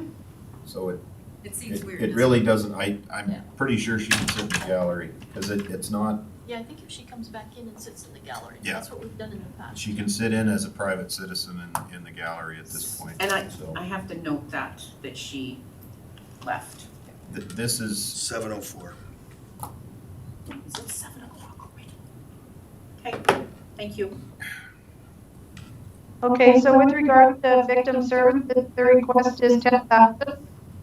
I believe last year when we talked about budgeting for them, we talked about giving them an agreement that we would probably give them $10,000, I want to say for 3 years for their budget purposes. Heather, correct me if I'm totally wrong on Well, because we couldn't do that agreement through FCSS funds, we did talk about moving it out of FCSS and council having it as a line item. The reason for that is, so they're not eligible for the actual victim services funding. So what they do for their programming. Because for FCSS, if you're funded by another government agency, you're not eligible, and they are funded through the SolGen. So justice-based programs are not eligible for FCSS. But the stuff that they're asking for is not justice-based program. It's their volunteers and it's their QB costs. So they are eligible for that part of the programming. However, that. Right. what the province has told me is that's it's okay, but it's kind of It's Fine not line? wrong, but it's, I don't wanna use the word slippery, but it's just, it's a technicality that we get around. So should we be doing this outside of FCSS is the question. And that's, the committee can discuss that. Or council can, the committee can make a motion to put it back up to council for that. If they have money in the budget for, we have FCSS funding for this year, so it could be a discussion moving forward. Okay, does anybody else have comments like to make? Yeah, I do, Tracy. I've been looking at their financial position and they're showing $184,000 in the bank. Again, you know, kudos to them for being a well-run organization, but it seems like a very healthy cash position. But now, she was saying that funding that they're getting, that funding that is in the bank can't be used to spend on the items they want to spend, right? They can't, yeah. So even though they have that money in the bank, they can't spend it on the items That they're that requesting they're funds asking for. for funding for. Okay. So, Which and is I was having a eligible. hard time wrapping my head around that one too, but, and as the way I understand it, is that correct? I can't speak for the victim services, but I could just, from my understanding with it, and so the money that they get from the SolGen, it might look like they have money in the bank, but they don't, because the SolGen gives them money for a few months at a time. And so we might be ahead of the game in this point with their money in the bank, but they can't use that for these programs. They have to use it for their programming, which is why they do so much fundraising. Because the SolGen gives them money for this, and it's very What tight. is this? This is advocates' costs to run, like they have Tina, program manager, Suzanne also, I'm trying to think the other staff. It's, they all have to have certain training to be an advocate, to do victim services. It's their office costs. I mean, the detachment gives them space, but there's still costs for that. Again, I can't really speak for them because I can't give you that specific amount, but when they have to fundraise for other things, it's because it's very tight for this, and that's a lot like FCSS. We can't give them money for their programming. So their advocates, Tina's wage, and that kind of stuff can't come through FCSS. Yeah. Well, I think I speak for everybody that this organization provides an invaluable service for those people that need it. You know, heaven forbid that you'd ever need it, but I can't imagine being a 8 or 9-year-old and having to sit in court and testify without the help of somebody that you've gained their trust. So I would support this. Tracy, I don't know if you can see, Angie's got her hands Who's up. the vice chair? Tracy. I'm sorry, There she is. I didn't see any hands, sorry. That's okay. I was just gonna say, she also mentioned that with the courts reopening, that they might see an influx of financial need, right? Yeah, it might get pretty busy. And if I could also add, when Suzanne goes to court, she takes Carson, and he's, even though this money isn't going to Carson, they have their own funding sources for that. When she goes to court, Carson and Suzanne do an incredible job of giving support to these victims. Like these funds are well used.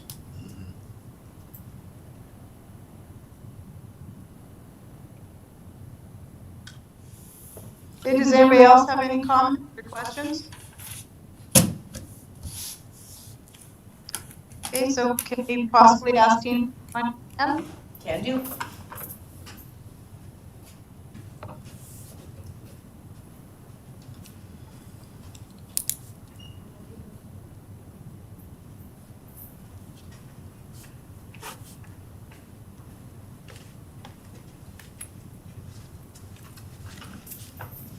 It's colder out there. It is colder out there, yeah. Okay, you came back. All right. So now we'll move on to the Fort Assiniboine Mums and Tots. And their ask is $15,000 for the preschool program. Is there any discussion on that one?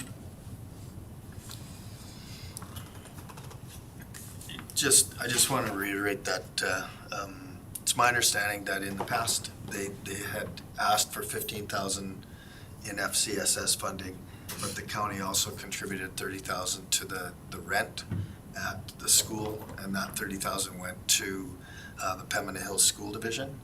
And so they've moved out of the school division, or moved out of the school, so there's no funds going to the school division. So the county is net $30,000 to the good. So they've got money in the bank. It seems like their program is growing. I think this is well worth our support. Okay, any further discussion? Okay, so then we'll move on to the FASD network. And their ask is, sorry, where's my sheet now? 5,000 5,000. on page 2 of your summary. Okay. There we go, yes, $5,000 for their parent and child assistance program. Any comments, support?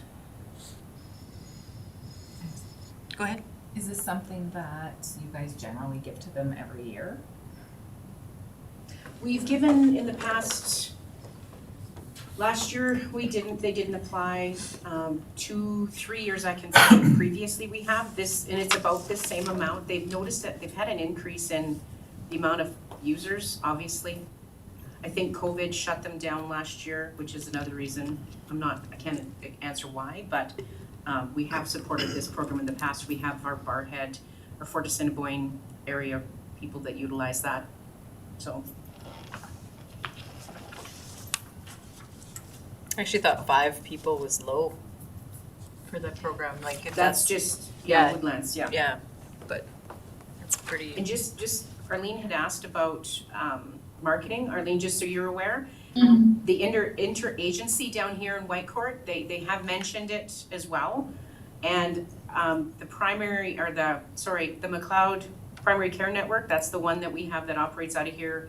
They also have information there about it. And I believe the detachment does as well. I don't know if it's just the general guys, but there is talk down here, but could be definitely promoted a little bit more. I'm with you. Yeah, I was just thinking about for the smaller areas like Blue Ridge, Fort Assiniboine, if they actually offer, one-to-one supports that, people might not be aware of that. But I was also wondering if they've gotten previous funding, then you've received reports, year-end reports from them? Yeah. Like, there's a requirement for them to report back, right? Yep, final report, So yep. Any, I guess from your perspective then, in terms of kind of outcomes and achievements that have they anything noteworthy, I guess? They've always been successful. They haven't had, I would honestly say the last report, I just moved into this role when I took over FCSS, and so final reports were coming in and I didn't know the previous, so I got to know them just phoning, so they were good. The people, there was one young lady that stands out in my mind that was having difficulty. She was pregnant and she was having an alcohol problem, and she's really turned her life around. I don't know where she's at currently, but they've always hit their marks and they've always been successful. Yeah, it sounds like a really good program, and that was my only question, was just that it's such a broad area and all the things and services that they offer and just the promotion of it. So that's great, thanks. Well, and I think that the one thing that I can make comment to is the Healthy Families, Healthy Futures, just the turnover rate of staff in that area is always really high. I think that maybe nonprofits don't pay that well, so that's possibly, it's just from a perspective of how we work, it's hard to find who the contact is because of that turnover sometimes. But that's the only thing that we've seen, from the FASD. Any other comments? Okay, so then we're gonna move down to the Soaring Eagle Support Society. And their ask is for $5,000 for an outreach advocacy staffing.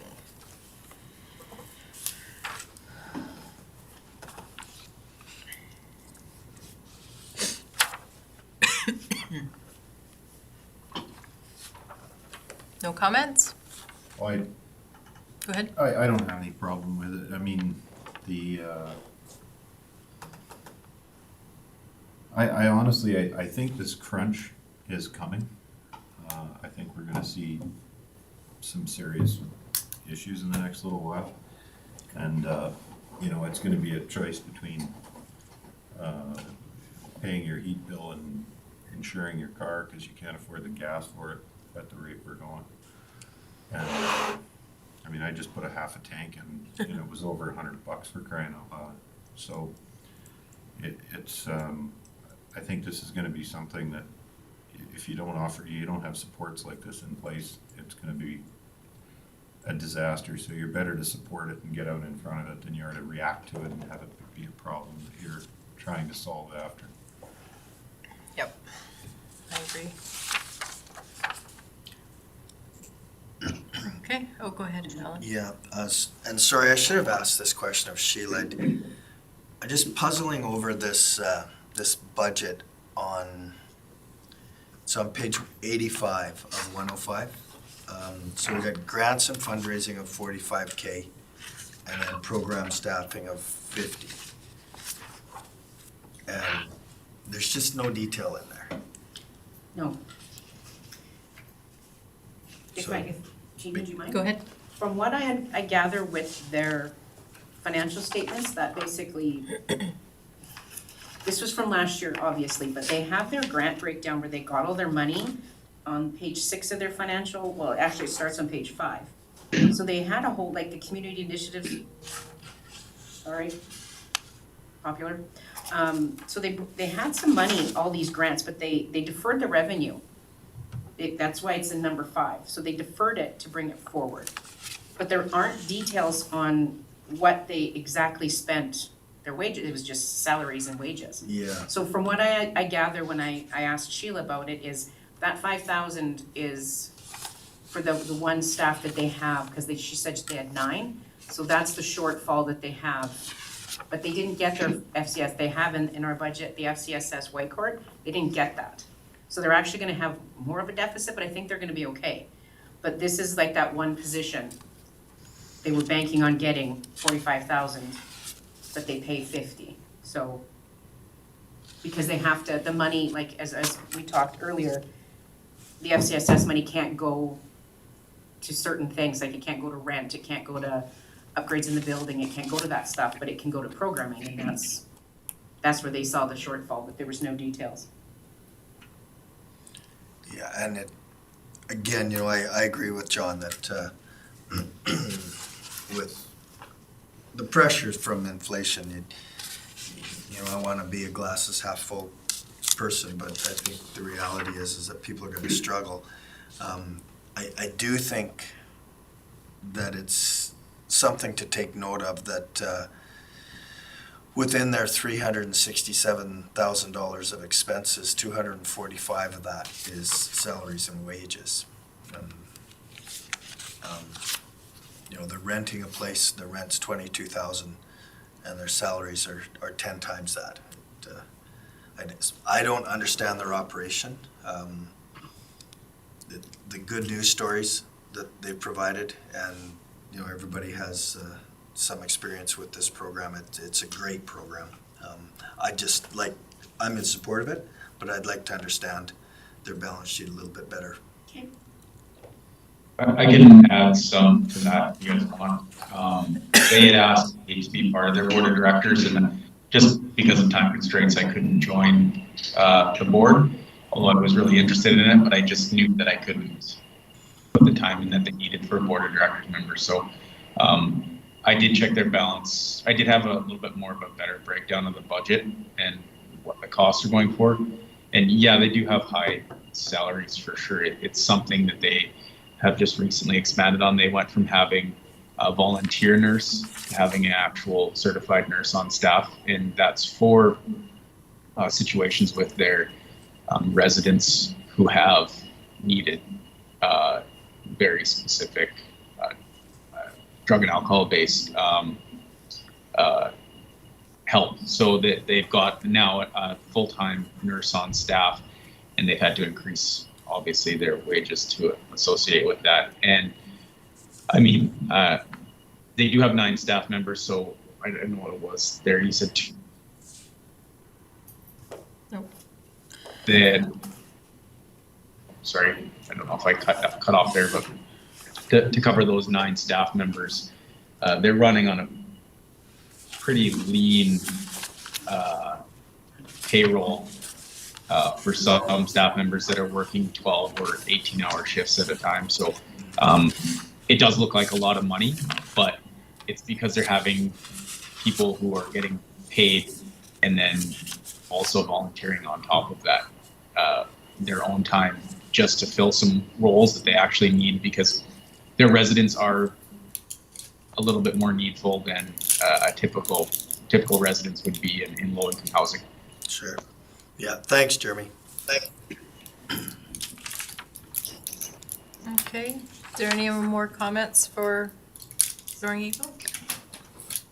I just had a couple of questions about, so Sheila kind of raised the point about like their program is just one, maybe one option of an overall continuum to address housing in the area. And so I just was curious whether there are any, if anybody knows if there's any of a broader community kind of plan around housing, and whether Woodlands is connected with that, or because homelessness, I agree, is certainly going to be, if it isn't right now, is going to be, continues to be a huge need. And I think there has to be that overall continuum, because Sheila, I mean, she cited, I think, one example of someone being in their temporary crisis housing for, what was it, up to 6 or 8 months? Like, it was a long period of time. And so I think, you know, they obviously can't meet everyone's housing, all of their housing needs. And so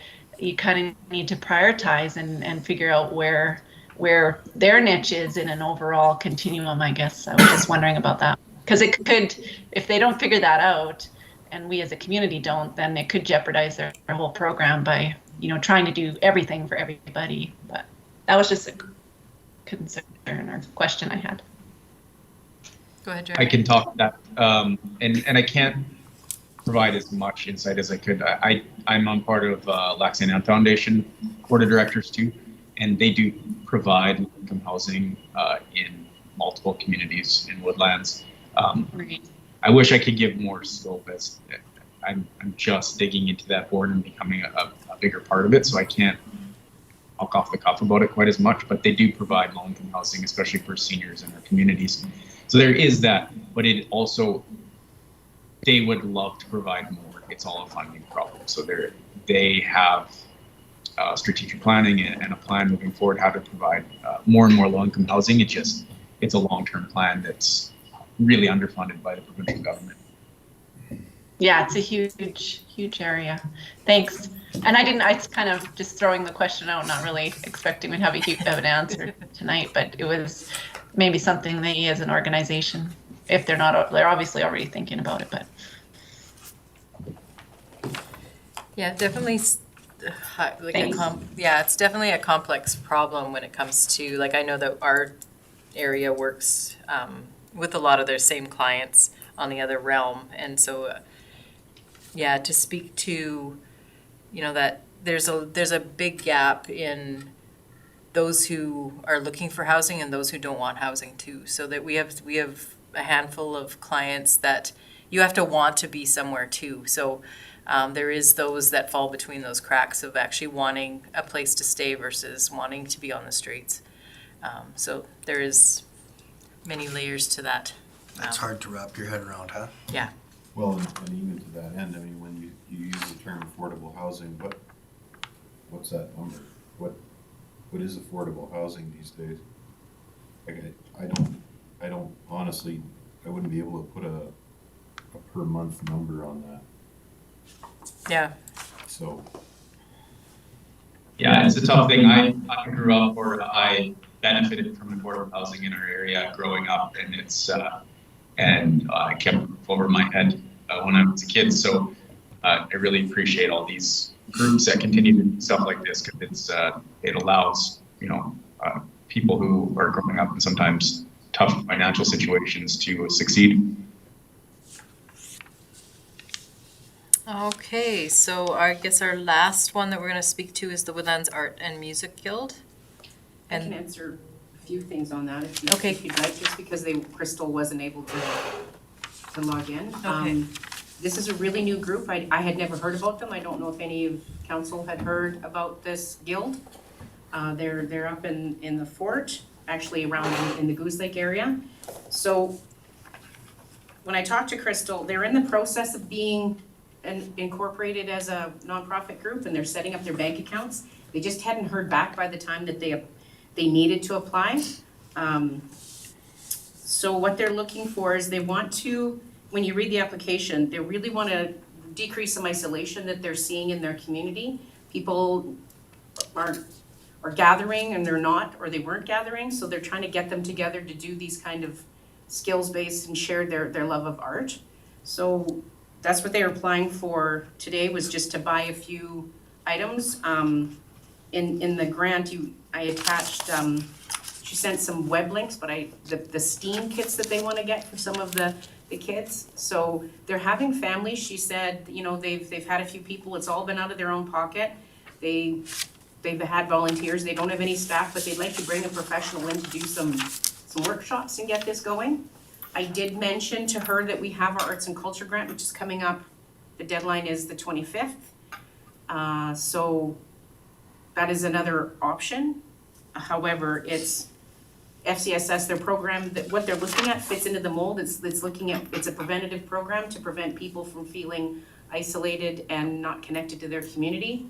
So just so you know that there is other avenues for them, but they're pretty new, and they've got some really active people and volunteers and mentors in the community, so.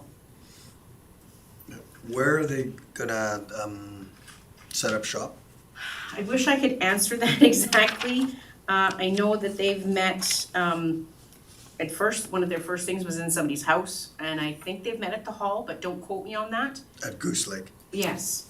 Now, also I did tell her that FCSS can't cover rent or facility or anything like that, so this is strictly to buy some supplies to continue the program.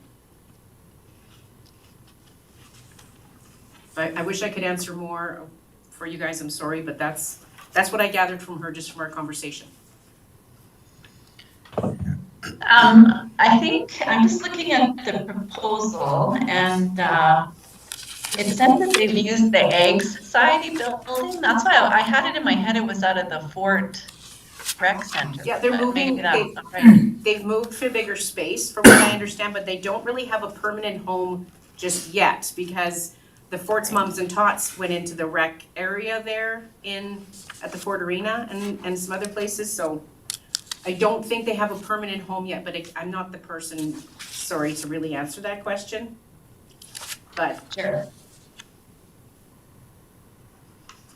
I do like. I also wondered if there's not the potential for them to fit within the seniors funding envelope, just because I'm sure there's going to be a lot of seniors accessing it, but I don't know that for sure. But and when I did speak to Crystal, Arlene, they're wanting the whole gambit. They want families, they want seniors, they want kids, because they want to connect the seniors with the kids, and because that's what I said too. We could mold this over here, and she was like, no, we want to keep this family broad. Yeah, Okay. and fair enough. I see where they're at, but I'm not sure the status of this point of their incorporation and their bank account. But what I did say to her is, if it is approved today, we would hold it until their banks came through, because we can't release it to an individual and they don't have a bank account.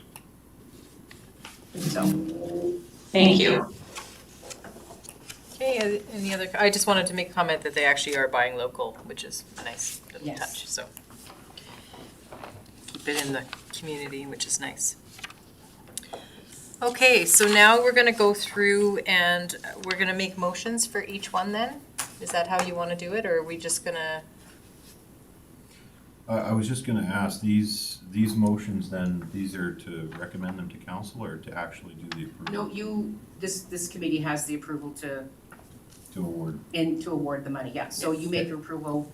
And just so that I'm clear on everything here, this is all out of the FCSS pool. Okay. The FCSS pool is undersubscribed at this point. Based on the budget now, as I mentioned here, it's not confirmed. These were numbers that are in the system and that they've been, but some things are, I don't know, Joan. Things just they're a little hanky right now and it's difficult to get confirmation, but I can pretty much say that that's the only one that I'm a little leery about is the 40,000 in the children and youth. It just that seems higher than we've had before, but I think there's something else in there that hasn't been, I'm almost 100% sure we're good. Does that, I asked for confirmation, I didn't get it, I'm sorry. No, and I just, again, the nature of the FCSS funding is that if you don't spend it, it goes back, and I'd rather see the money used in our own community, so. Yes. Not that I'm looking to just throw money around, because I'm not that guy, but I'm just trying to have a discussion around it, so. I think we're okay though. Okay. Okay, so do we wanna do each one separately and put our hands up for, or? I'd just make I'd like to do Okay. one in its entirety. Okay. But I will go back to the RFD so that I can speak to it properly. Okay, so this is going to be a long motion. Maybe that's why we have separate motions, but I move that the Community Services Committee approves the yeah, we'll just say it's 2022 FCSS grants as follows. The Community Lunchbox, 2,500. Eagle Tower Victim Services, 10,000.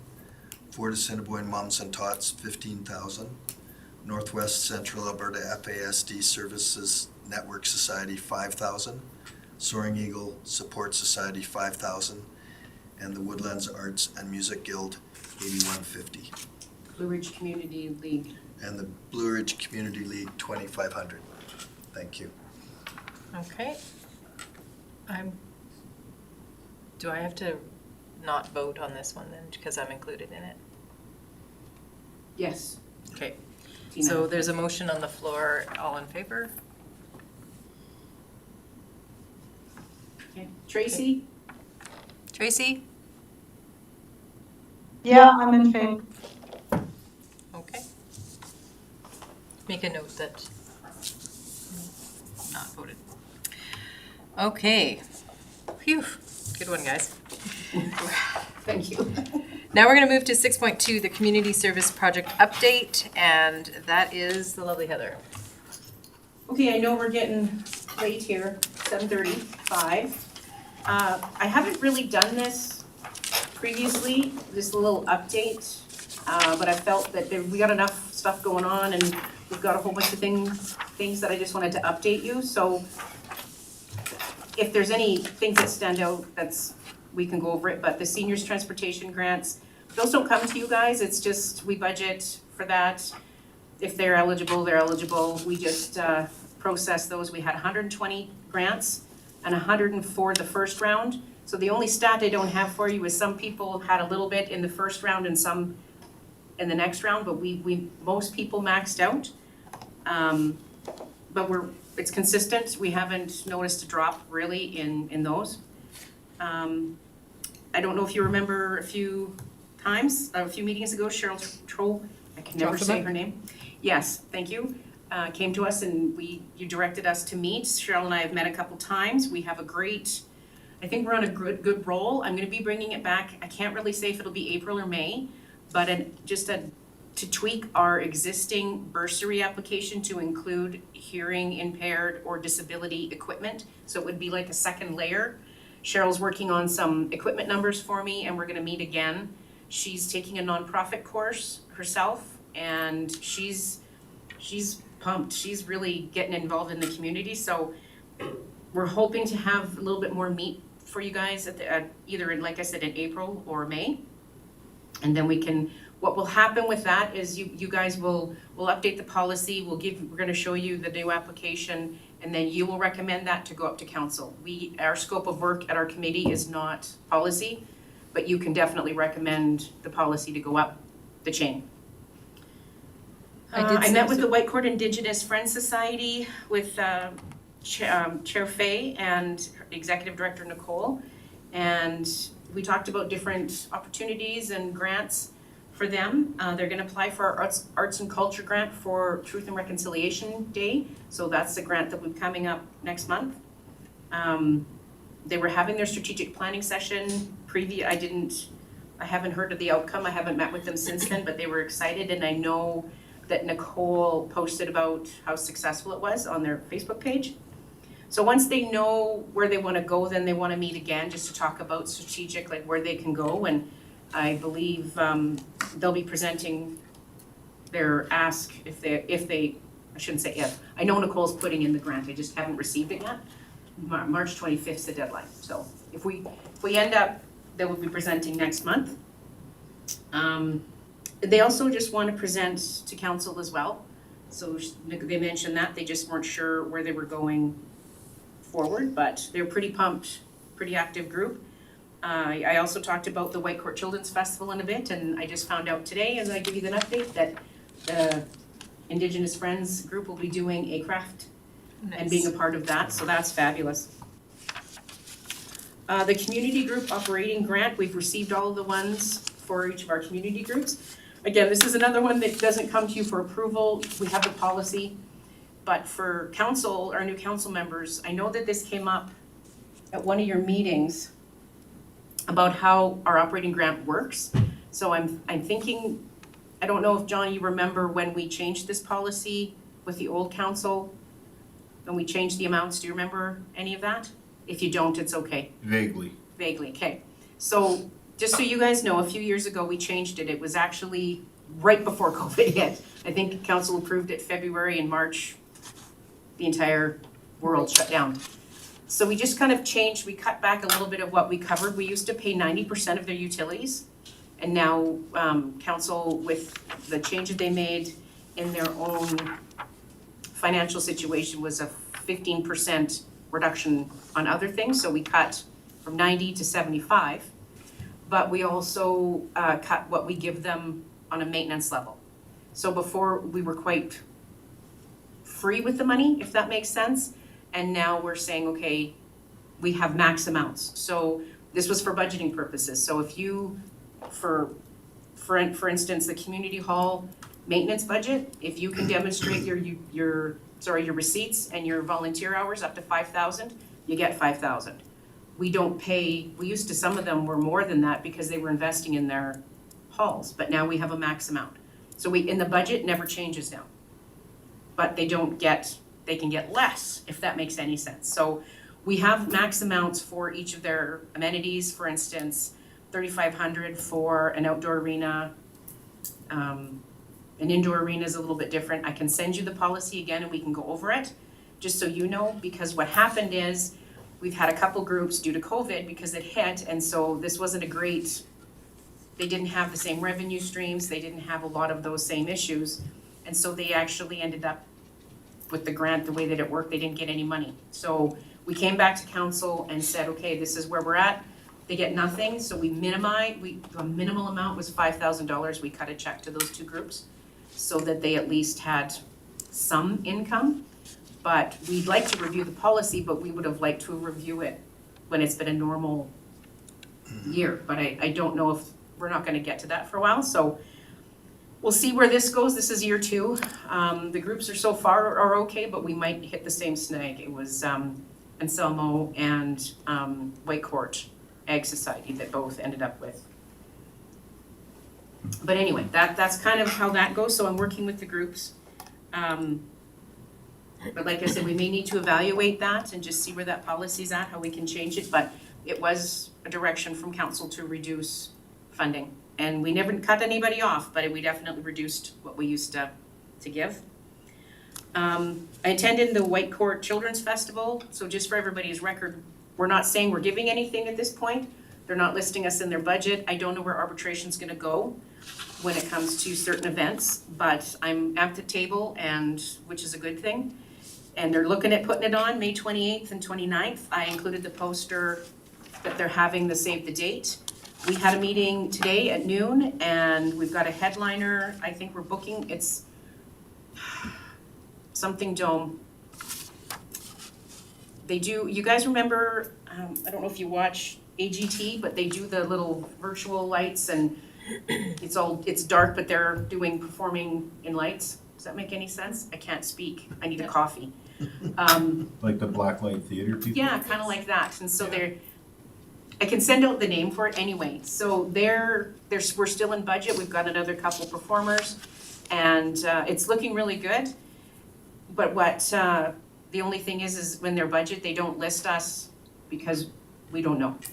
But I did talk to Kelly Sadoway, she's the manager, and I said, so what you have down there for White Court funding and White Court staff and all the in-kind, like the Miller Center and staff, I said, if it comes down to a percentage agreement, will that reflect our percentage? Well, then it lists Woodlands as, so she doesn't know either.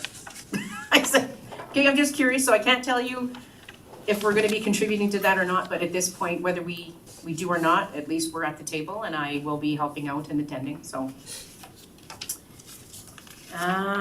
Quickly.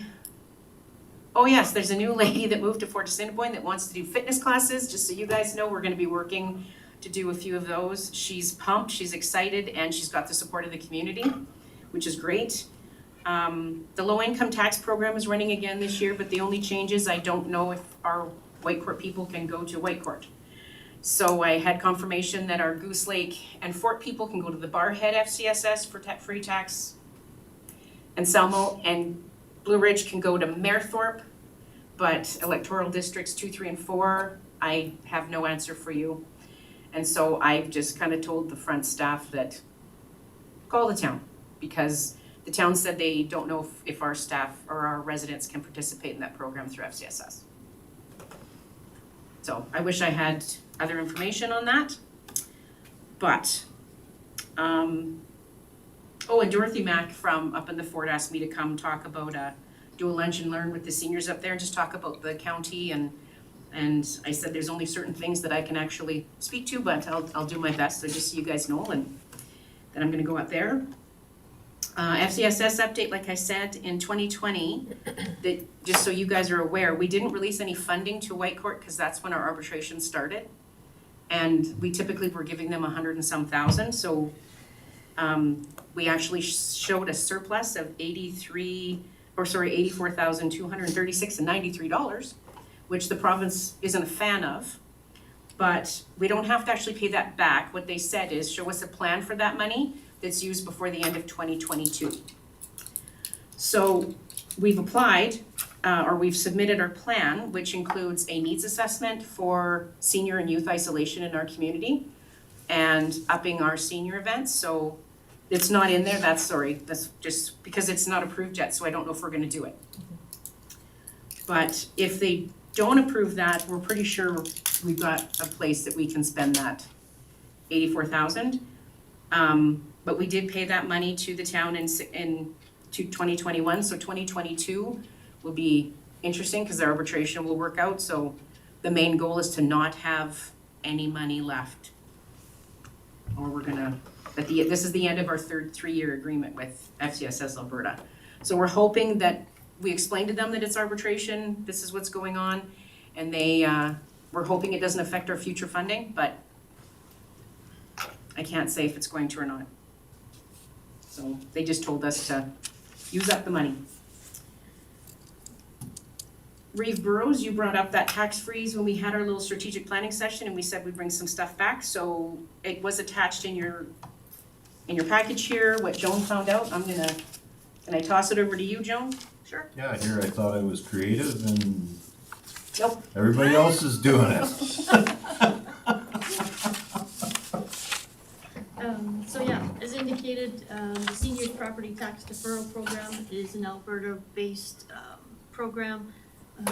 After going through it, I'm not a real big fan of it, but I can see where seniors at the age of 65, don't have the cash flow in that. So it is a program that they can apply. It's not based on their income or anything like that. However, they do need to own their property. And they can essentially take a loan up to 10 years worth of tax deferral, I'll call it. And eventually, and they don't have to make monthly payments towards it, but they have to apply each year for the tax amount, and then it is paid to the municipality. And that amount is then, a caveat is placed against their property. And then whether they pass away or they sell or whatever the means may be, then that is paid back to the province out of the proceeds. It's a reverse mortgage Yeah. reversal on, for the price of the taxes is really what it is, that program, but there's other ones here too, so. So that's the provincial one. So I did do some research. A lot of the municipalities that I had looked at, was probably about 20 different websites and a few phone calls as well, because I wasn't finding a whole lot, is that they do mention this specifically on their website, the Alberta program.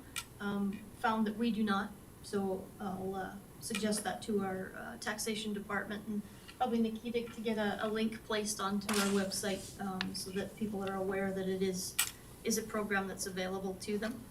So I managed to find 7 municipalities that actually do have varying programs outside of this. And what they do is it's usually based on income.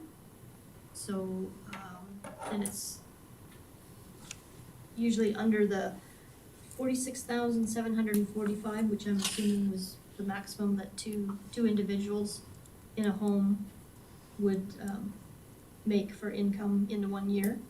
They have to be 65 years of age, of course. And a lot of these, it protects against any municipal increase. So for example, the 3% that we've put forward to our residents, if we had such a program, they could make an application and they would either get a percentage or we could do a maximum rebate that we could provide to our residents. Like I say, there's some that have a specific flat fee, $100 rebate. There's other ones that you can do up to maximum of a $500 rebate. So it just depends on what the board or what council may choose if we put something together for that. And again, I don't think a program like this is gonna be really highly subscribed in the county, but it's gonna keep some people from falling through the cracks. So, and the timing, yeah. Might be good, yeah. And we used to have that, like several years ago, when I first started with the municipality, there was specifically programs for seniors. They made application and they would get essentially probably half of what their taxes were. They would get that back. But yeah, it progressively just got less until there was a program through the federal government, through your income tax. You would get small rebates back through that. And now it's dropped down to essentially the provincial rebate, which to me, again, it's deferring it. It's not really I don't see it as a benefit to anybody that would subscribe to it, other than, I guess if you are in a financial situation and you need low to cash flow for a defer it, senior, right? fixed Yeah. income. Yeah.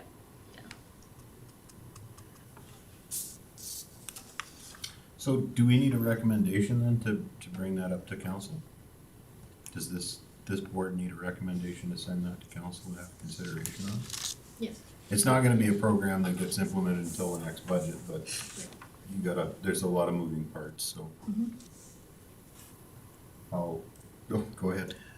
Well, but with respect to the Alberta tax deferral, that you said that it's not advertised on our website, and Correct. so I mean, we can, But we can That- definitely, place it on there. because that has no implications to No, Woodlands no, County. No, Yeah. not at all. But if we wanna look something outside of that, Right. Yeah. yeah, definitely, we would have to come up with a policy, a program as to whether you wanted to look at it from a percentage or flat fee refund or whatever it may be. Yeah. So best place for this is probably Policies and policy and priorities. governance, right? Yeah. So if I made a motion that the committee takes that tax incentive to the seniors tax rebate program information and sends it to the government and priorities committee meeting as an item. Okay, there's a motion. Is there everyone in favor? Can I just quickly repeat it? Sorry, Oh, before you okay. vote. So direct administration to send the taxation rebate to the G&P committee Yes. for review, for discussion? Well, for review and discussion, yeah, and whether or not this is something that we wanna, we wanna implement, and if we do choose to implement it, what version of it it's gonna look like. There's several different versions here. Yeah. I imagine that we'll end up doing some kind of hybrid. Or you can discuss it here and make a specific recommendation, but I think we can send it to G&P.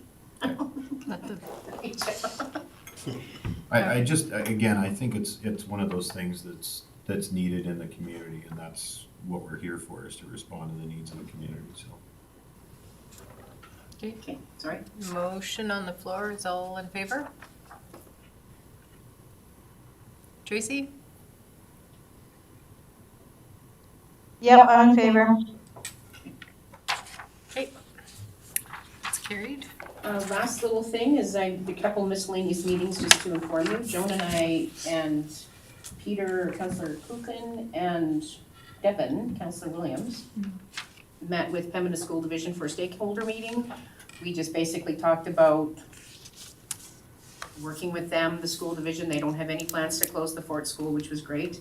They asked about the mums and tots, and they're willing to meet with the mums and tots because they would like them back in the school, but the mums and tots, they're not interested right now to meet. So we can't really force this to happen, so we'll keep you updated.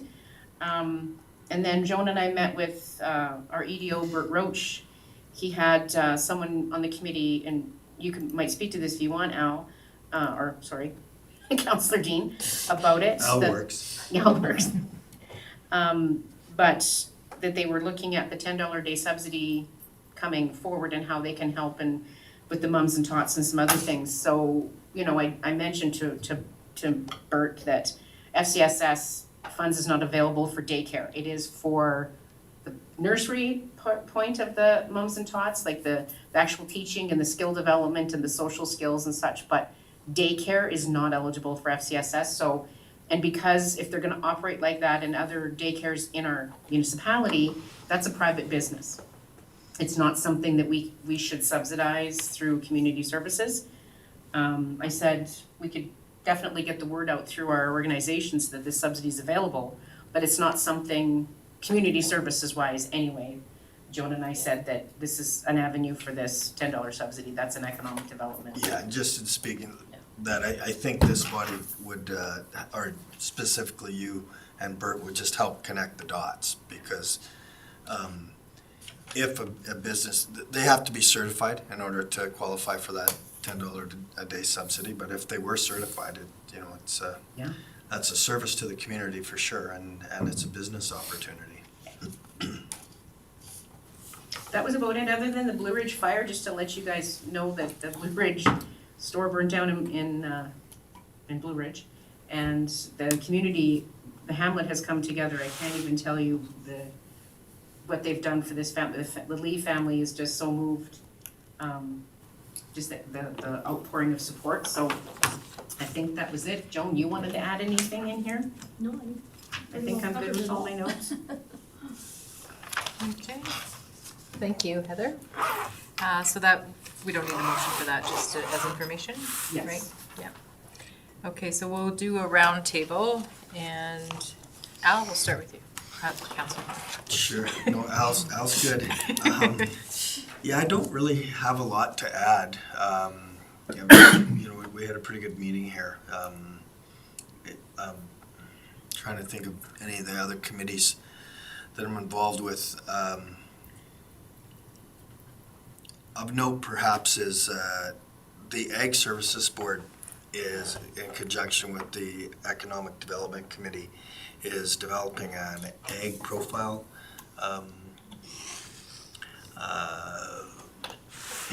It's a program that is going to reach out into our community and profile various people in the agriculture business.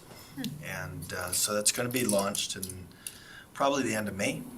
And I think it's a pretty cool idea. One of the intents is to help drive the message to those people that don't live out in the rural area, that when you go to the Safeway, that food was actually grown somewhere, and there's a person behind the product. So it yeah, when it gets rolled out, I think it'll be a pretty interesting project. Anything else? Don't think so. Okay. From a community services point of view, no. Okay. We'll go up on screen. Tracy, do you have anything to add? I was just wondering, Councillor, any update on the youth joining the community service board? Couldn't understand that. If you had any interest in the youth joining the community service board? Has there been any interest expressed to me, Tracy? Yes, you were gonna try to do it a little bit with the school stuff. Yeah, so I haven't gone to the school. Can't remember how we left that. Was I just gonna go out on my own and do that, or was I gonna get direction from this committee? That's my impression. No, you're kind of breaking up a little bit. Did anybody hear that? My impression was that Councillor Dean was pursue it. Right, and so the terms of reference of the committee is that there's room for a youth, but right now we don't have room on this board, right? Not until October. Until October, yeah, okay. So we were gonna do some recruiting prior to. Yeah, okay, so thanks for putting that back on the burner. I'm thinking that's probably a September thing, Tracy. Maybe spring to light a fire. Sounds good. Sure. Anything else, Tracy? Nope, that's all. Okay, Arlene, do you have anything that you'd like to share? No, I don't have anything other than just to thank you, recognize you for all of your work in putting together the package for the meeting. It's a lot of information and it was really good. Yeah, Heather. Jeremy? Just make sure I'm on here. Yeah, sorry, I didn't have really anything to add. It's good Tracy brought up that thing, bringing youth on to the council, or the committee. I do kind of recollect that, and I think I also said I was going to work with Al with regards to that, but I barely dropped the ball on it. So I do think we should try to focus on that for the fall, and look at how we can potentially draw youth onto the board, because I think it'd be really useful to have. But yeah, we'll save that for the fall, I guess. Other than that, I got nothing. Thank you. Oh, me?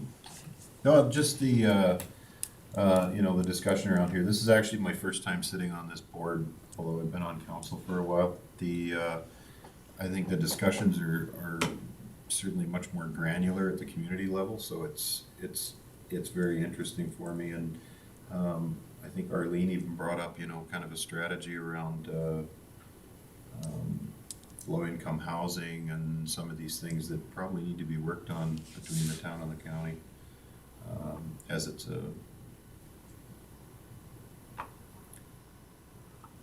an altogether issue. is what I'm trying to say. I was trying to avoid the word regional. But, it's something that affects everybody, so, and certainly when I think about things like this, seniors property tax rebate, and, how do we really provide some meaningful help around these things? And then the two other things is the FCSS granting, or programming, sorry, is more accurate.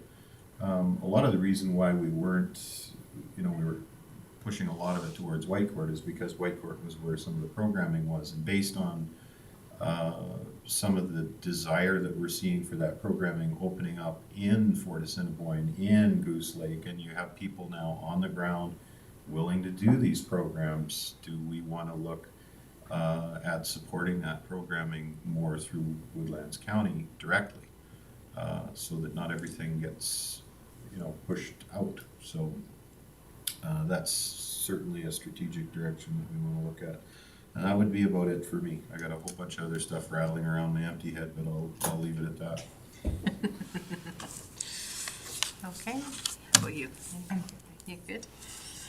Okay, I the only thing I want to say is things are starting to happen, which is fantastic in communities. Like, I know that just in my little world, party programs coming back. We're going to start doing some events.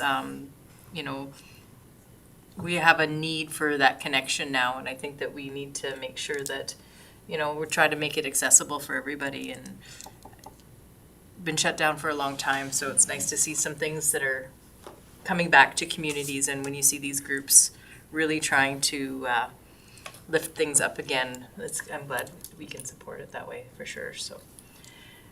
How about you, Heather? Do you have anything Not to else? add much than the 2 pages I already gave you, but I can tell you what I'm hearing from the community is there's people that want to go, let's do all the programming, why aren't you doing this? And then other people are like, whoa, like, we're doing this slow because, yeah, the gates are open, but I don't want to be, I got some seniors that are like, I want to connect, but only with 5 people. I don't want 20 people, like, so everybody's got a different mentality, so programming's gonna be a little bit interesting in this next little bit, so. Sure. If I can find facilitators, that's what's gonna happen. There was one thing that I did forget to add, and that is, remember when we had the icebreaker, and you asked us all to pick a character from the Muppets, I think it was, and I said I was a Cookie Monster, and to that end, I'd mentioned that I was really passionate about that Whitecourt Indigenous Friends Society, and one of the biggest obstacles they had is they just had no place to gather and collaborate and work on things, and so I was able to connect them with the folks over at Alexander Safety, and so Alexander Safety has made use of their boardroom for them, as well as an office. So now they've got a place where they can go and meet.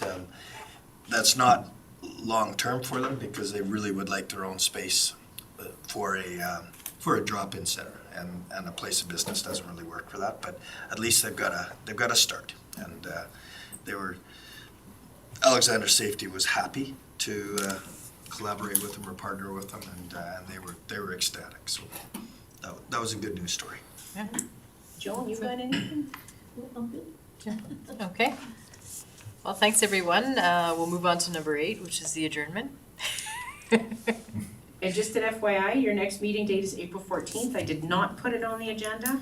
I was fighting with iCompass. Poor Joan got several texts going, have I ever told you how much I hate iCompass? That's the program we use for the packages. Trying to get all these different FCSS applications and everything merged in there. Anyway, your next meeting is April 14th. And we will need quorum again because our recreation and arts and culture grants are due on the 25th of March. So we will, I know of at least one. I'm following up next week with 3 more potentials. I'm kind of pushing people to say, you're putting this program on, apply for money because, let's get this money out. So we have 10,000 for rec programming and 5,000 for arts and culture. Okay, I'm away that day, so I'm a confirmed no. Okay. Can't dial in? Okay, that's all right. I'm double booked on that day too, but I might be able to get away. We'll see what happens. Well, we could change the date as well. We are not a firm if we want. We can go sooner, later. because we need quorum.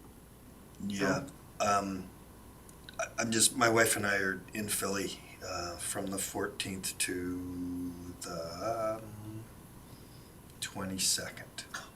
Nice. Philadelphia? That's where our oldest son lives. Oh, yeah. Sorry, I was mixing it up with Pittsburgh, Okay. which Well- the two cities are very different. What I can do is just be in contact with you guys over the next little bit, read your emails, answer me. I'll be really needy, and we can probably throw out a new date. But we could probably push it a little bit to not even, I'd like to meet in April just because these people are gonna wanna know whether they can do the programming or not, but we'll see how many applicants we get, so can we tentatively just say we'll reschedule? Is everybody okay with that? Jeremy, Do you want to Arlene? look at a date? Like, what Why don't you about the throw in a date? 25th? Yeah, you could go, is that a week later? Is that the next Thursday? No, it's a Monday. Does it have to be a Thursday? It doesn't have to, just more for consistency, but we can switch whatever date. Because the 28th is the next Thursday that I'm back, but 25th or 28th? Which works better? Which works better for everybody, 25th or 28th of April? I'm good. I'm either good day. with when. 25th is our zone meeting. So we'll be, like, that wraps up at 3 o'clock, so we'd be jumping out of the car and into this one. If we get out of there on time, but the 28th I'm open. I'm open as well. Okay, 28th? 28th? I got nothing. Is that Easter? Easter's the week week before. Okay, and that'll be an in-person meeting if possible. If you can't, well, we'll do this worked too, but Yeah. bearing anything else changing again, I think we're good for We're in-person. pretty adaptable nowadays, so, Okay. all right. So with that, I motion. do, Oh, you just we keep didn't going. actually make a motion to accept my No, we project didn't. update. I need somebody to move it, So Oh, moved. okay, okay? And then we'll need a motion to adjourn. motion to adjourn. I made the motion. Oh. Sorry. Too late. John Beecher. John got it. I actually learned that technically if adjournment is on the agenda, you don't need a motion because it's the next thing on there. You can just